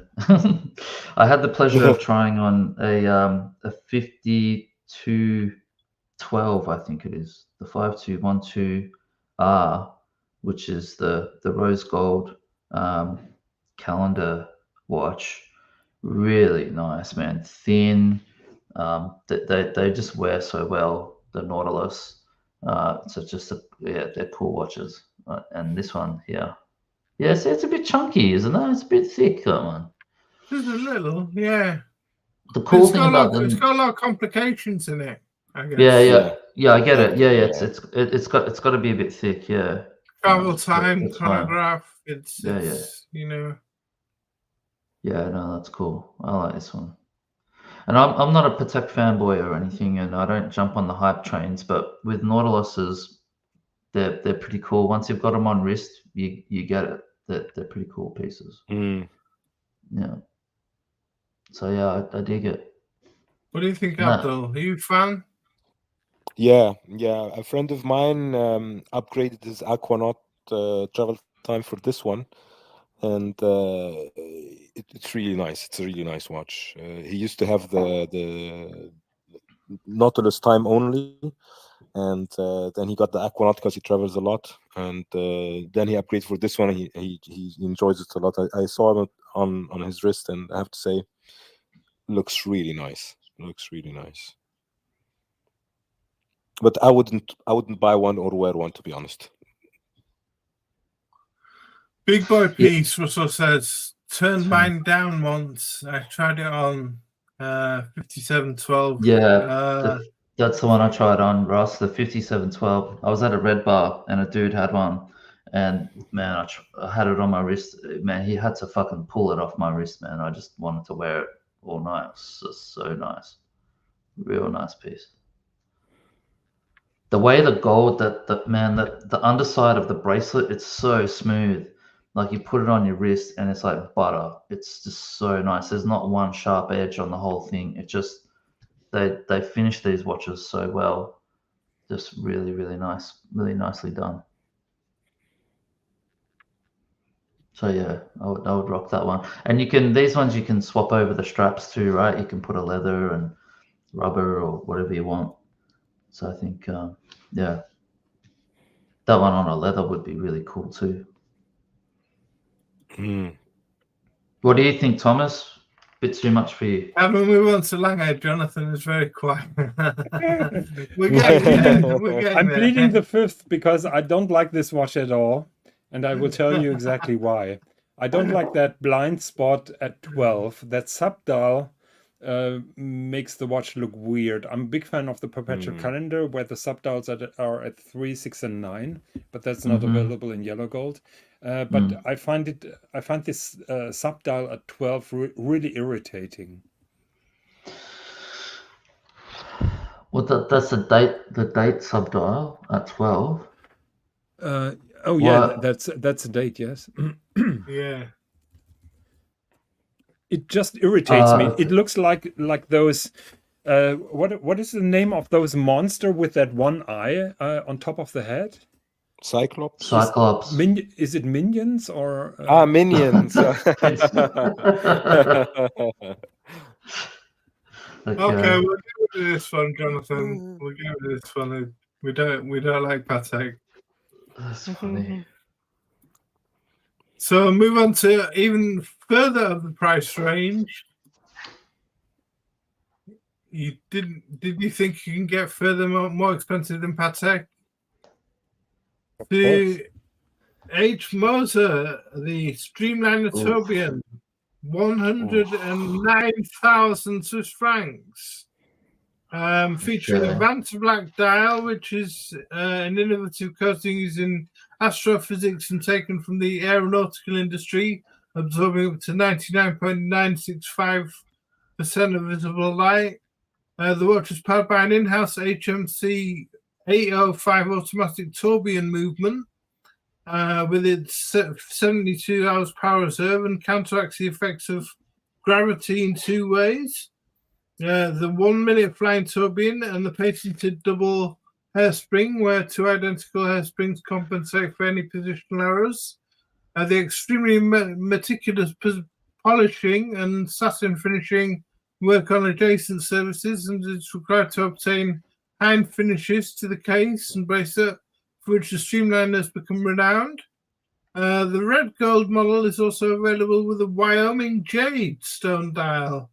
The Vanta released in 22 and the Wyoming Jade released in 2004, which I can show.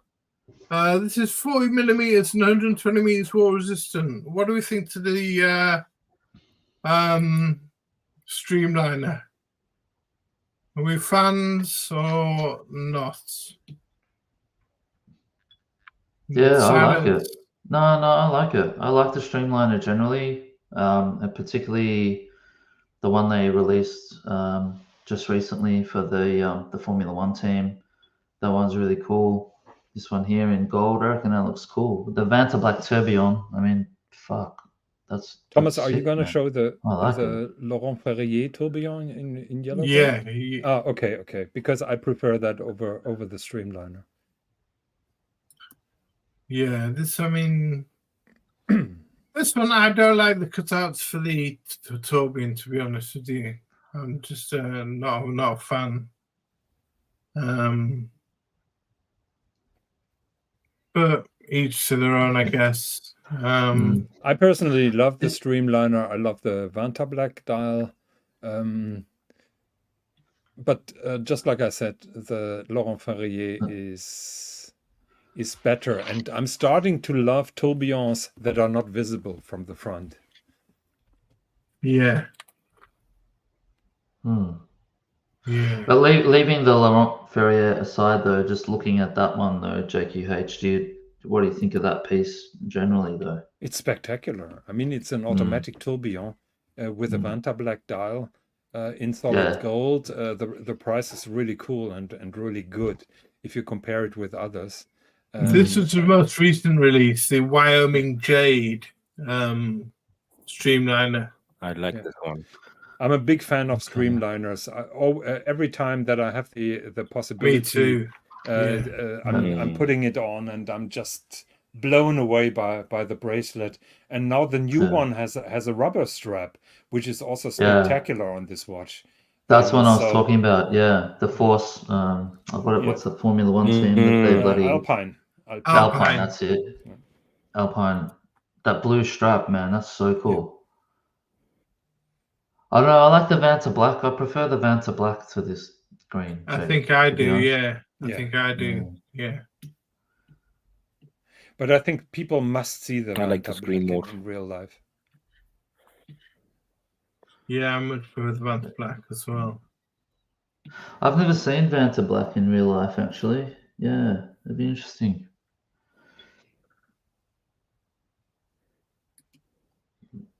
Yeah, the Vanta Black look really nice, really nice. We'll move on to Jonathan's favorite piece, and which is we went from £109,000, and this one doubles that, 225,000 Swiss francs, and this is the Laurent Ferrier Grand Sport Tourbillon, golden brown, released in 2022. This model initially released in 2019, was inspired by two co-founders shared love of motor racing. Its case is designed like a beautifully sleek car body, they say, combining clean lines and generous curves with a high-performance engine, that being the in-house LF 619.01 tourbillon caliber with double balance spring, with a 44mm and 13.4 thick 18-karat brushed red gold case with polished accents. It's 100-meter war resistant. The dial is a chocolate brown with red and gold drop-shaped hour markers and Laurent Ferrier's signature assegai hands with white superluminova and small seconds subdial at 6 o'clock.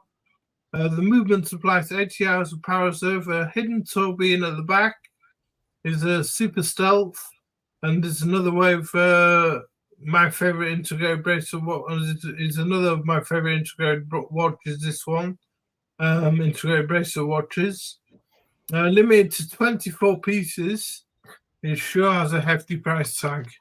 Yeah, that's mental. So that's that on wrist. Yeah.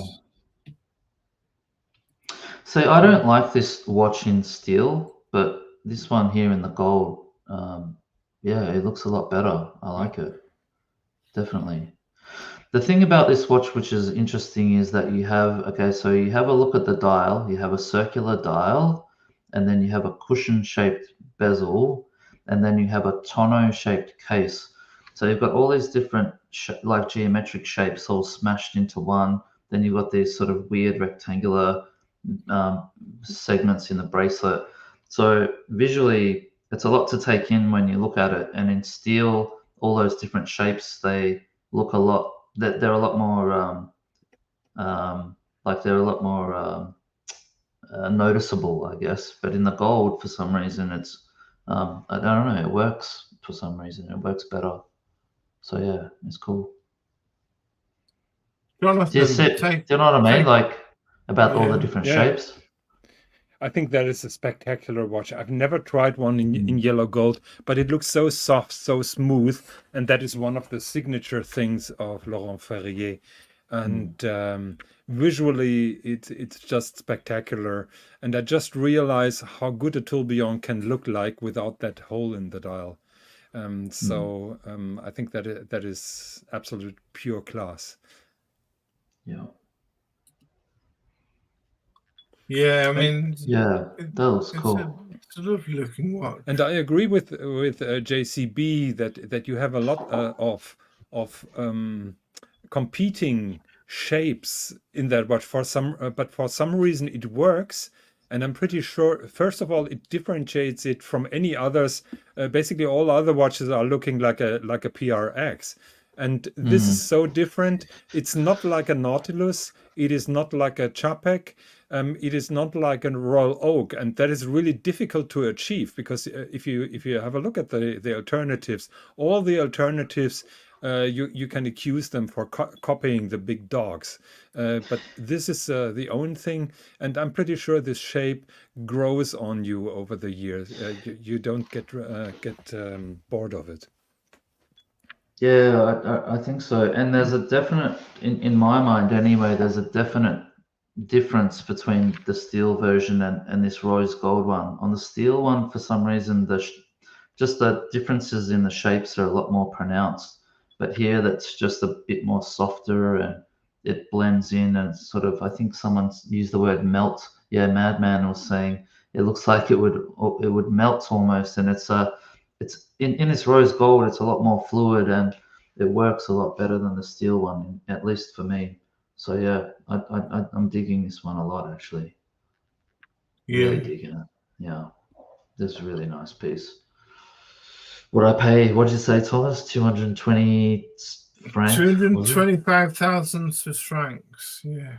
Fuck. The steel one is half. Ooh, oh, that's a lot of money. That's so much, man. That's a lot. It is, isn't it, Abdul? What do you think this, Abdul? Are you a fan? For the money, no, not. If this was like, I like the idea that you put the tourbillon in the back. I'm not a big fan of the circular display of tourbillon. Like if it's a gyromatic tourbillon or something like that, I would love to look at it the whole time. Yeah. But somehow the circular tourbillon doesn't do anything for me. So I like that this one has it in the back, but somehow the price just makes me feel like, with that money I could get so much more watch for the price, that I could have much more fun with it. But I'm already not a big fan of golden watches, so yeah, that's also a factor. Yeah, that sort of price. I'm looking at the MB&F catalog. Yeah, exactly. Nice. Get something crazy, Uhrwerk, something like that. It's just a fun piece on the wrist that I wouldn't get bored of, or something like that. So I've shown watches which are full gold, and I just wanted to show a couple of watches which come on leather straps. I wouldn't say totally dress watches, but just. The gold watch market isn't just about full gold. It's you can get a really nice gold watch for a decent price, and this goes to show one example. The Cartier Tank Louis model, £12,500. I think this is the ladies' version, a classic that doesn't break the bank here, manually wound 8971 MC Palace Tank 2, which has a rose gold case and signature sapphire cabochon in the end of the crown, not giving you much war resistance, just 30 meters. The width is only 25.5 millimeter and 6.6 thick. It's been marketed as a ladies' piece, but I'm sure for a little more they do a larger size for men. If not, a man may be able to pull this off. I don't know. Is that quartz, Thomas? No, it's got a manually wound caliber. Okay, cool. So it's £12,500, this one. I'm a big fan of Cartier. I think they do some great stuff. I think all attempts of making the tank bigger for men didn't really work. So I think it lives from being slightly undersized by our modern standards.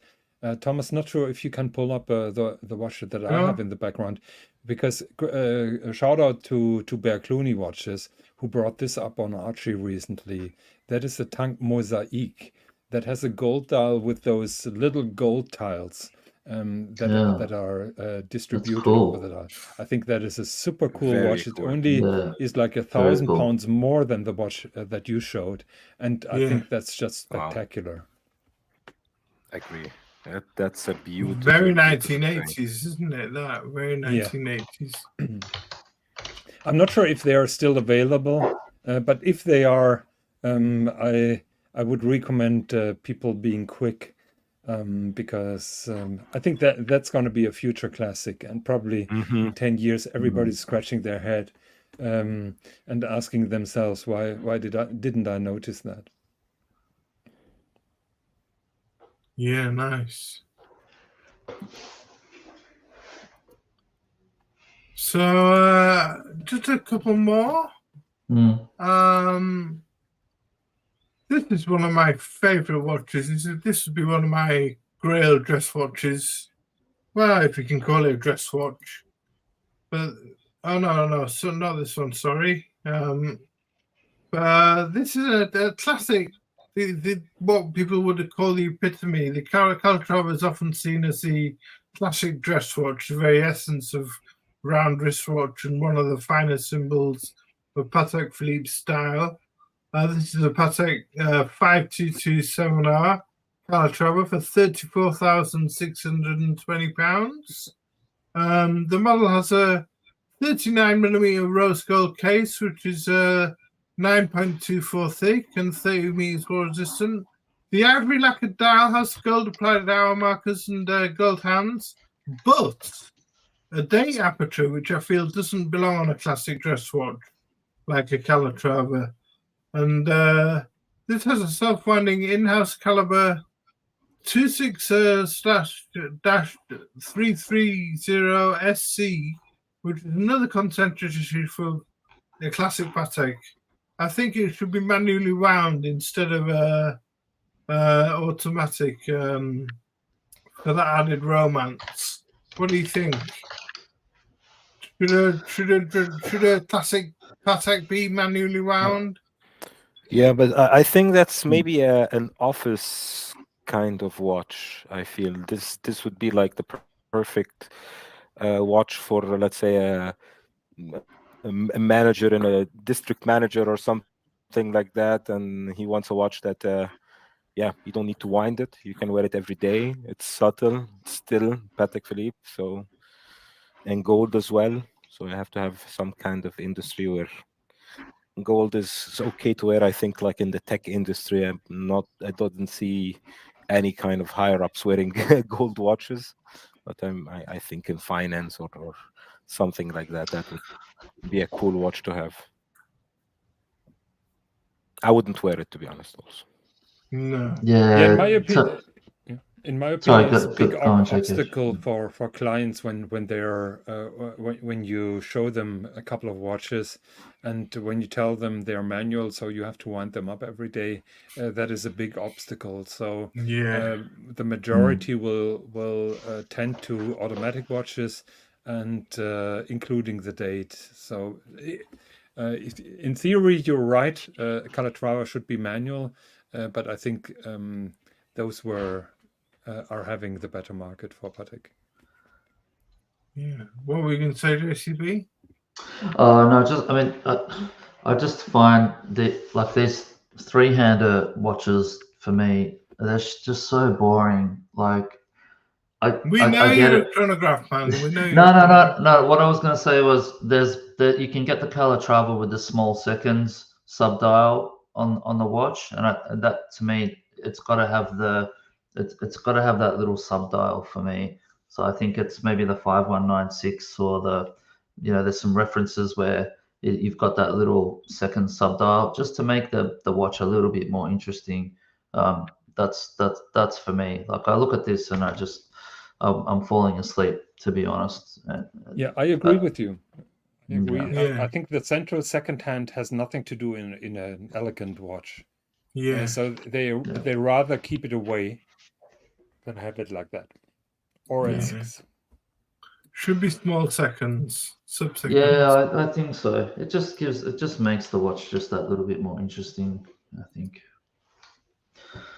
Can I show you Can I show you my watch, the version of the watch that I would get, Thomas, if we were talking about a watch like that? You know, just a gold watch on a strap. This would be my choice here. Now this one's impossible to get these days. But Come on. What a freakies. Come on. Come on. Oh, that is too easy. Come on, JCB. Come on. Come on, mate. This is we're talking like £1 million watch here. This is $1 million now, is it really? Oh man, come on. Something like that, probably. That's okay. So look how. Okay, so he's taken a 3-hander watch, but he's put the like that sub-seconds dial.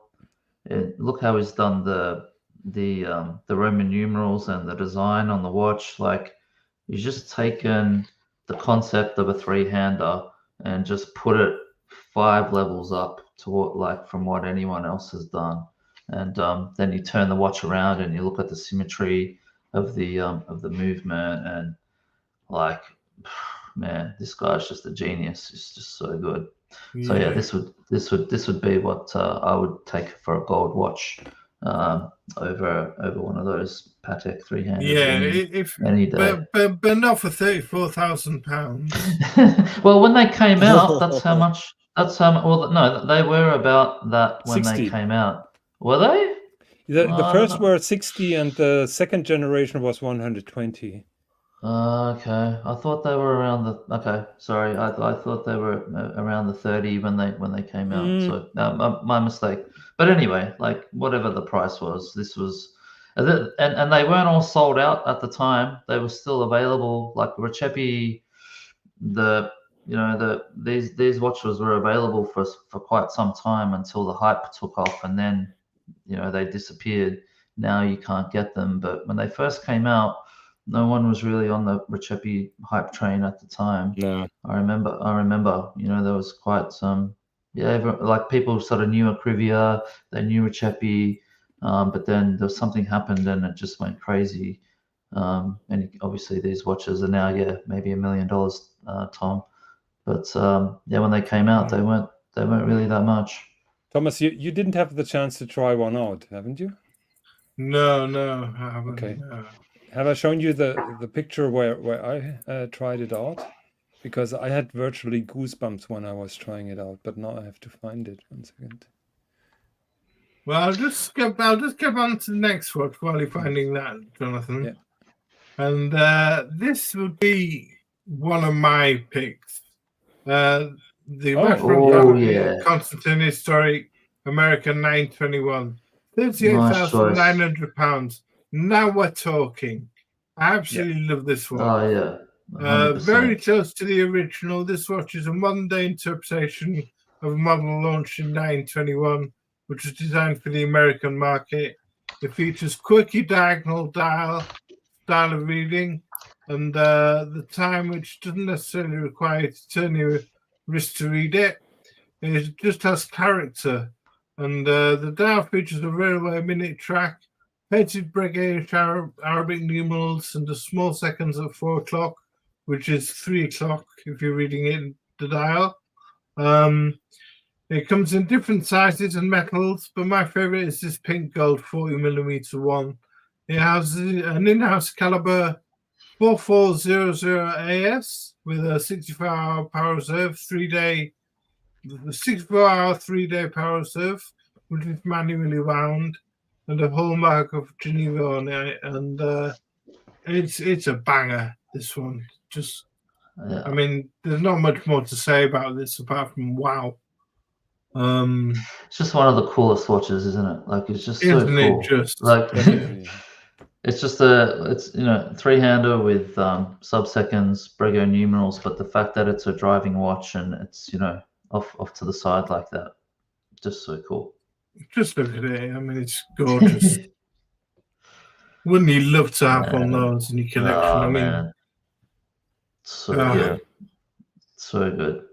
I think there's like a white gold one with maybe like dark white blue. gold one, blue numerals. Yeah. The white gold with the blue. Oh, I'd much rather have this one. I'd much rather have the rose gold one. You to like be this, the honest. rose gold one? Yeah. Yeah, the classic rose gold with black numerals. Much more than the Yeah. white gold with blue numerals. I think those blue numerals look too modern.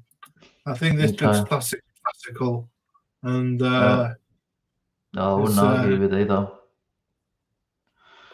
Yeah, it's really cool. yeah. Man, you could put Breguet numerals on a turd and it would look good. Honestly, they just changed the whole. They just changed the whole deal, man. Yeah. Just Yeah, so cool. what I find remarkable is that almost every high-end Patek has Breguet numerals instead of those Calatrava batons. Yep. That's why I love the 5170, 5370. Those watches, they're just so cool. It's because those numerals just make such a big difference. Glad we're making it. You're working Saturday possible, JP CWC. Working hard. Nice. Yeah, so skip on. Did you want to bring up that picture of the your picture, Jonathan, of the recipe? Oh no, I haven't found it yet. I'm still searching for it, but Okay. I came close. I'm already at Crivia, but I can't see this particular watch on my wrist. Maybe Right, we'll go with the next watch. So 43,000, which is a bit more expensive. We're talking Breguet tradition.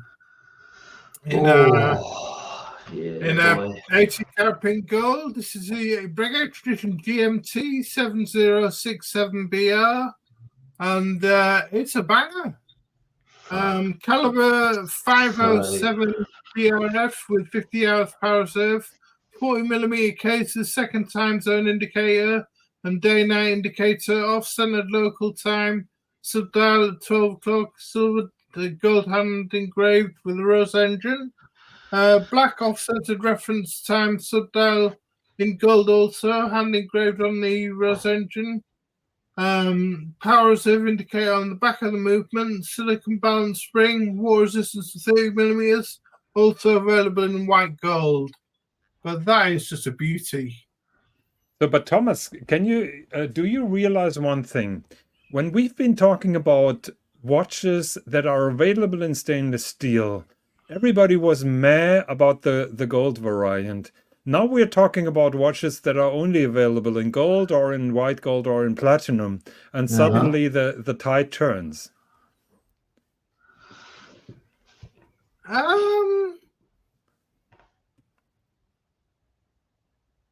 When were we talking about watches only available in stainless steel?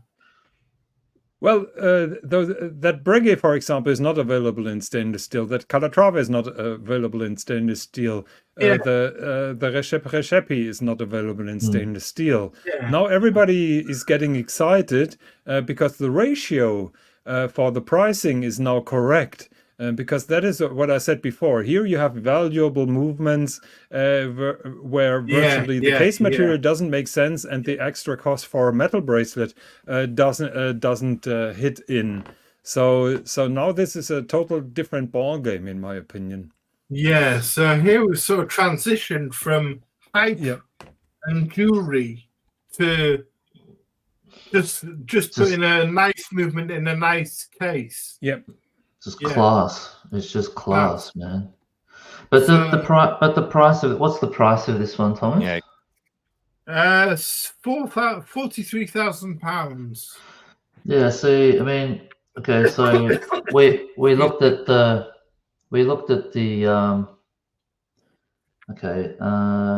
let's just take that Tudor for example, which was like not the Tudor. Let's say the Laurent Ferrier, okay, it's like 200,000 francs.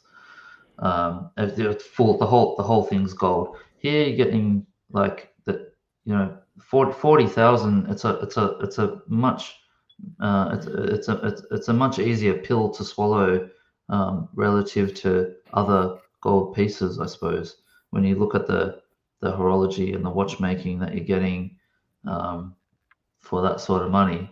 And on the secondary market, they're a lot less than that. You can go into Chrono 24 and pick one of these up for probably £25,000 or something like that.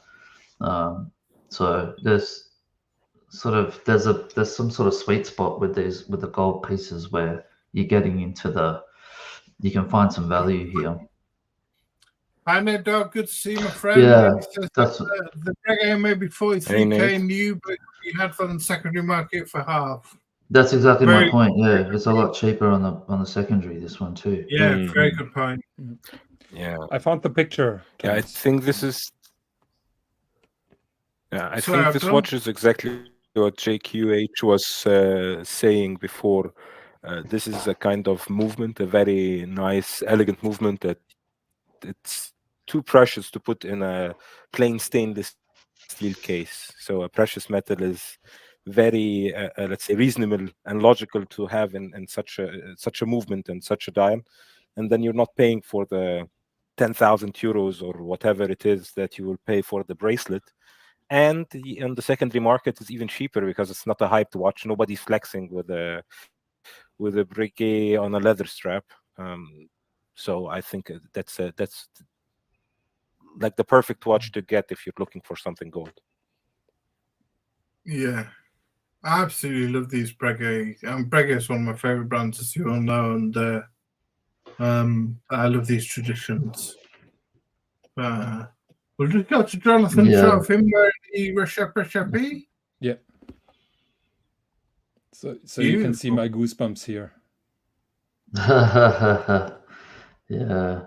I mean, hey, JKH, did you see around for I don't know if it was Only Watch or if it was Watches and Wonders where Recipe had introduced the new the CC2 with like stones instead of the numerals. No, that was not Only Watch. Only Watch, they had that anti-magnetic. They introduced a small series of 10 with those ruby buttons. If you I think it was for maybe it was around the Watches and Wonders time. Yeah. And I just thought it just doesn't work because what makes this watch so cool is those Roman numerals. I think it's one of the things. You take that away and you put these stones in, it just didn't work for me at all. Like what makes the watch is this design that he came up with, and when you change that and you put the stones in, it just looked shit out, to be honest. So I thought anyway. I'm pulling the watch up that you're talking about. And don't forget, guys, if you're based in Florida, check out Time Capsule Watches of Florida. That's Nate Dogg's shop.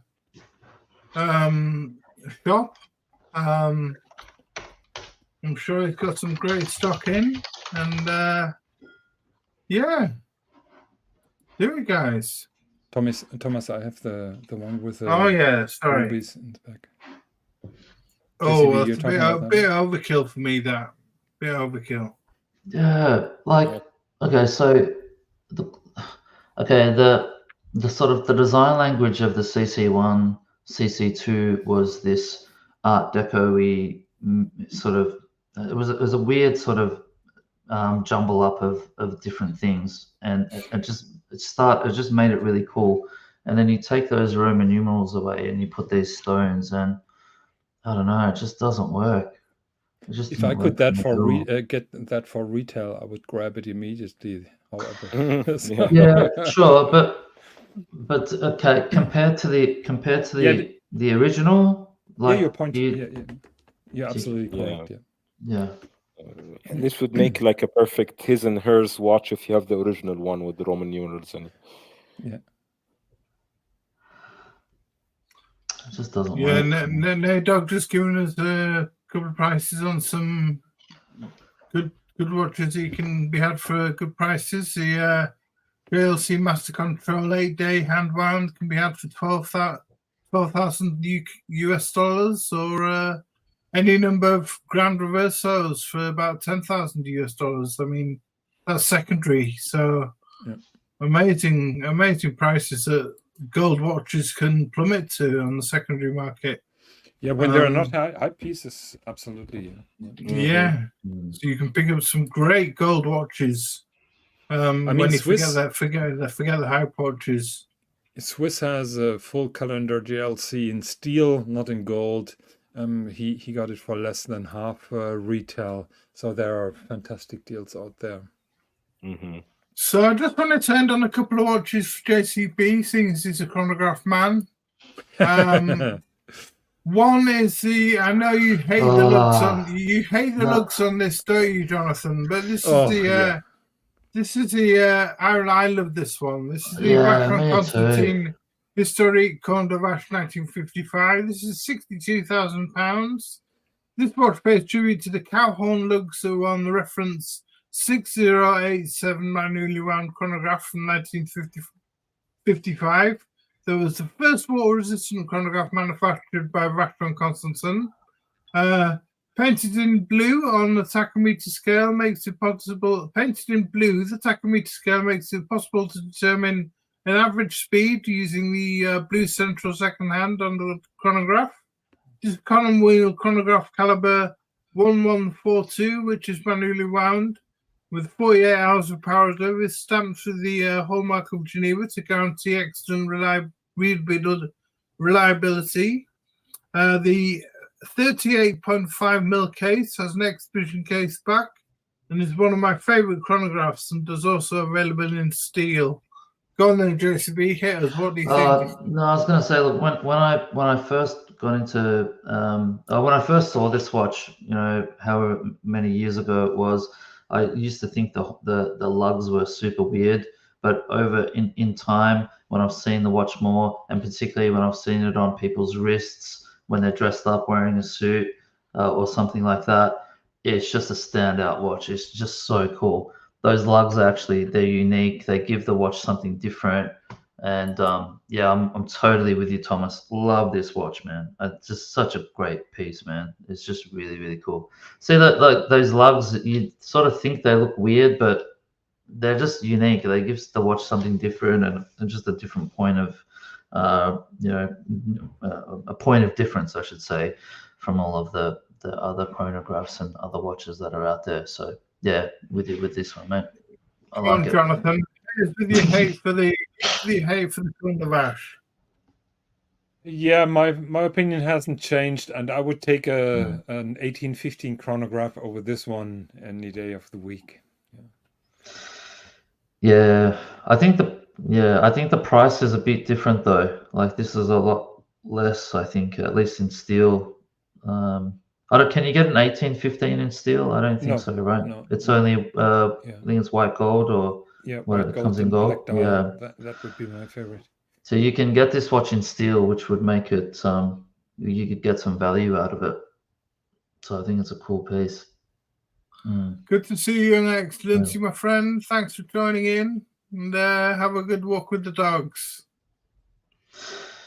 And another thing, Thomas, our friend Blue Shirt used to love this watch too, as well. So it's another sort of thing that I have in the back of my mind. Right, I wasn't aware of that. Really? Yeah, 100%. Yeah, he loved this. He loved this piece. This is like one of his Grail pieces. I remember chatting with him towards the last, little while before he passed away, and he always mentioned this watch, the Comte de Vache. I know, like the 1942 triple calendar was one of his grails in Vacheron. He's a big Vacheron fan. Yeah, and as Watch Printer says, click the thumbs up for if you enjoy the content, guys, and subscribe if you not subscribed if you want to. That is. So I'll move on to the last one, and this one's for Jonathan and JCB, because I know JCB will love this one, and it's Jonathan's brand. So let us know what you think about this one, Jonathan. The 2020 release, which is the 1,000th price on application, but 132,000 €200. Sorry, and this is the Guessing it's a Lange 1815 Rattrapant Honey Gold homage to F.A. Lange. And this is an absolute banger. This absolutely beautiful. Lange's first pure split-second chronograph based on a classic design and construction concept. Limited to 100 pieces. The 18-karat honey gold case is 41.2 millimeters and 12.6 thick. And the black dial is crafted from solid silver. The case back is an exhibition case back too, and the watch is 30 meters water resistant. The manually wound in-house caliber L101.2 has 58 hours power reserve and 365 components. Despite being Lange's first pure split-second chronograph, it's a sixth Rattrapant chronograph. It is a boutique-only piece. I love the honey gold range, and it's unique in colour, and it's harder than other gold alloys. And the colour goes from almost white gold to a light version of rose gold, depending on the amount of light and the angle from which you look at the watch. And yeah, I absolutely love this. And the movement is just... What a watch. What a watch, man. Look at that. I don't know if you remember, Thomas, but I think my first time I was on Watch Talk with the punters, I was talking about some of my favorite watches that were released in 2020, and this was one of them. It's absolutely just stunning watch. And what's so manic and what's so crazy about Lange is that they, back in the day, they thought, okay, we're not going to release, the first Rattrapants that they released were like the double split and then the triple split because they wanted to one up everyone else, and then they didn't release this watch, which was just a single split Rattrapant until 2020, which is sort of quite interesting in itself. So yeah, just a really amazing piece. So good way to finish off the stream, I think. Thomas, that leaves me totally cold, this watch. Of course, the movement is top notch, but for the same reason, just like with the Patek, that subdial at 12 kills it for me, unfortunately. Really? I would love to love this watch. It kills me. If it had the traditional orientation of a datograph or the 1815 chronograph, I would be super happy. But that subdial at 12 kills the watch for me, unfortunately. Right. Well, that's bizarre. Why do you have what's with the subdial at 12? It looks like this crazy minion with that one eye. I can't get that image out of my head. I can't change it. I find it odd. Those subdials at 12 are not my thing. That's funny. Okay. And at least I'm consistent in that. I mean, people can tell me I'm a Patek hater, but I'm hating it to a similar degree on Lange. That's funny. That's funny. Yeah. No, I've been getting more and more into bicompax chronographs. So all the chronographs that I have are all, what do you call it? Tricompax. They've got three subdials. And so when you get the symmetry of the two subdials, I think that's cool. And so Lange here or other watches where you have the symmetry of the subdials in the vertical plane, I think it's kind of different. It's cool. Yeah, but obviously you're a hater, so well, I'm a hater, but this doesn't matter because nobody can get this watch because people are lining up. And may I say, this watch is like 140 or something like that. It's the same price, just like that ridiculous Tag Heuer Rattrapant that they introduced. What was going on in their mind for asking 130,000 for a Rattrapant? I mean, have they really gone totally crazy, or what is going on with them? Yeah, I think their marketing team is sniffing something. Yeah, sniffing maybe some glue. I like that, Abdul. Yeah, so that was the roundup, guys. So finished on Lange, and Jonathan didn't like it. Yeah. At least I'm What a- consistent here, so people can't call me a hypocrite just because it's Lange. So very good. What about? Can I just ask you your opinion on Yeah, this hello. on this version, Jonathan? This has the same sort of symmetry. What about this one? Are you hating this setup with the vertical layout? No, I'm not liking it for a different reason. I'm on the Like the record. tag work.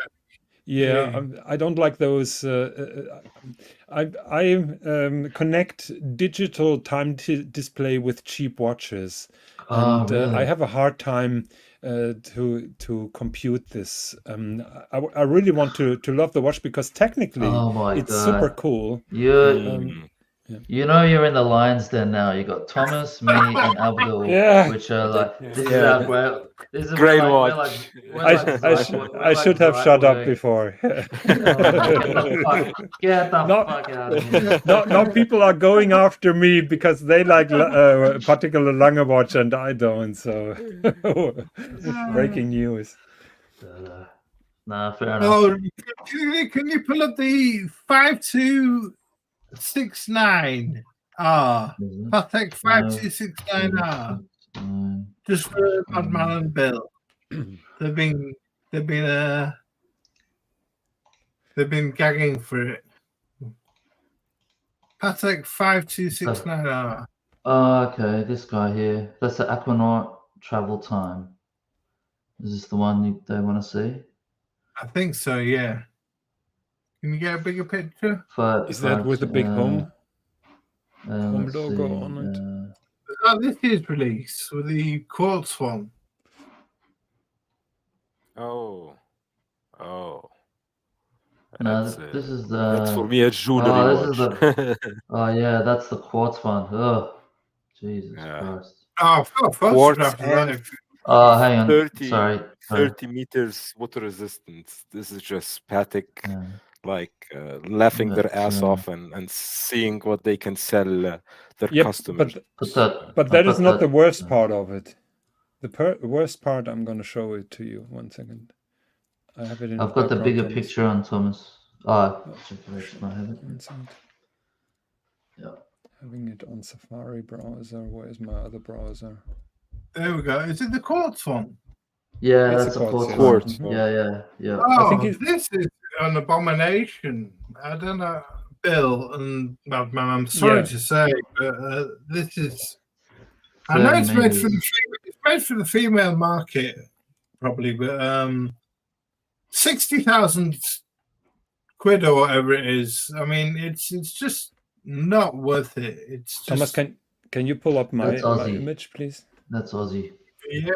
Because the weirdest thing on this particular watch is this one here, that big home logo. The home. What were they thinking?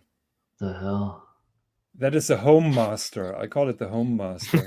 And what they're doing Home basically, it's connected to the travel time, and that hole here is turning the color depending on if on the home time it's AM or PM. But this home thing is so unnecessary and so dodgy. I can't forgive Patek for doing that. I can deal with the quartz, but not with that home. Yeah, it's like what's worse, the quartz, and then they've got this home. It's like the whole thing is just fucked, man. Yeah, made at home. Is he made at home? Madman, you trolling us now. Watch Apprentice likes it. Yeah, he So likes that's it. Okay. Would he pay Is that- 60? Watch Apprentice. Would he pay 60,000 quid for a quartz gold watch? Though? It's 39 millimeters. Seriously? So Watch Apprentice, have a look closer here. You still like it? Or would you rather? Would you rather pay for a nice flagger? Would you rather have a nice flagger? What Would were you they rather have a nice thinking, flagger for man? £60,000? I would rather have any watch other than this one. Absolutely, me too. Yeah. Okay, we gained some enemies here now. What's my man say? Yes. Really like the aesthetic, but quartz, nah, hard pass. Yeah, me too. Okay, guys, thank you so much for joining us, and it's been a really fun show, actually. If you like what we do, give us a thumbs up, please, and as I say, subscribe if you're not subscribed, and we'll just have one more advert as we exit the show, and yeah. I'd like to say thank you to JCB for joining us. Thank you. Thanks, Thomas. Thanks to Jonathan for joining us, and thank you to Abdul R Watches. Thanks. Check out Abdul R Watches YouTube channel. The YouTube channel, Abdul R Watches. Do some great reviews and some great stuff on there, and his Instagram. Check out the Elite Horology channel tonight. There's going to be Dodger telling us all about his new Daytona watch, the Elite Horology channel. You've got to check that all out, everyone. Yeah, it's going to be a really good show. Dodger, I love him. He's such a nice guy, and he's going to be pouring out his heart about why he bought his Daytona and his experience in Berlin. Buying that at the give all these guys a sub. So yeah, it should be really good with him and Jonathan having a chat about that. So we really could show that. Just want to say thank you, gents, for being a good panel, and also all the gents in the chat. It's also awesome. Yeah, everyone in the chat has been great today. Yeah. Yeah, also thank you to Thomas. I know that you put a lot of time in preparing this show and all the others. So thank you very much. Oh, it's great stuff. Yeah. Thanks to everyone in the chat for joining us. Yeah, thanks for watching, and thanks, Tom. It's always good to see you in the chat. It's nice to see the chat growing over time and seeing more and more. Have a great weekend, everybody. Yeah. So have a great weekend, everybody, and I'll sign off with...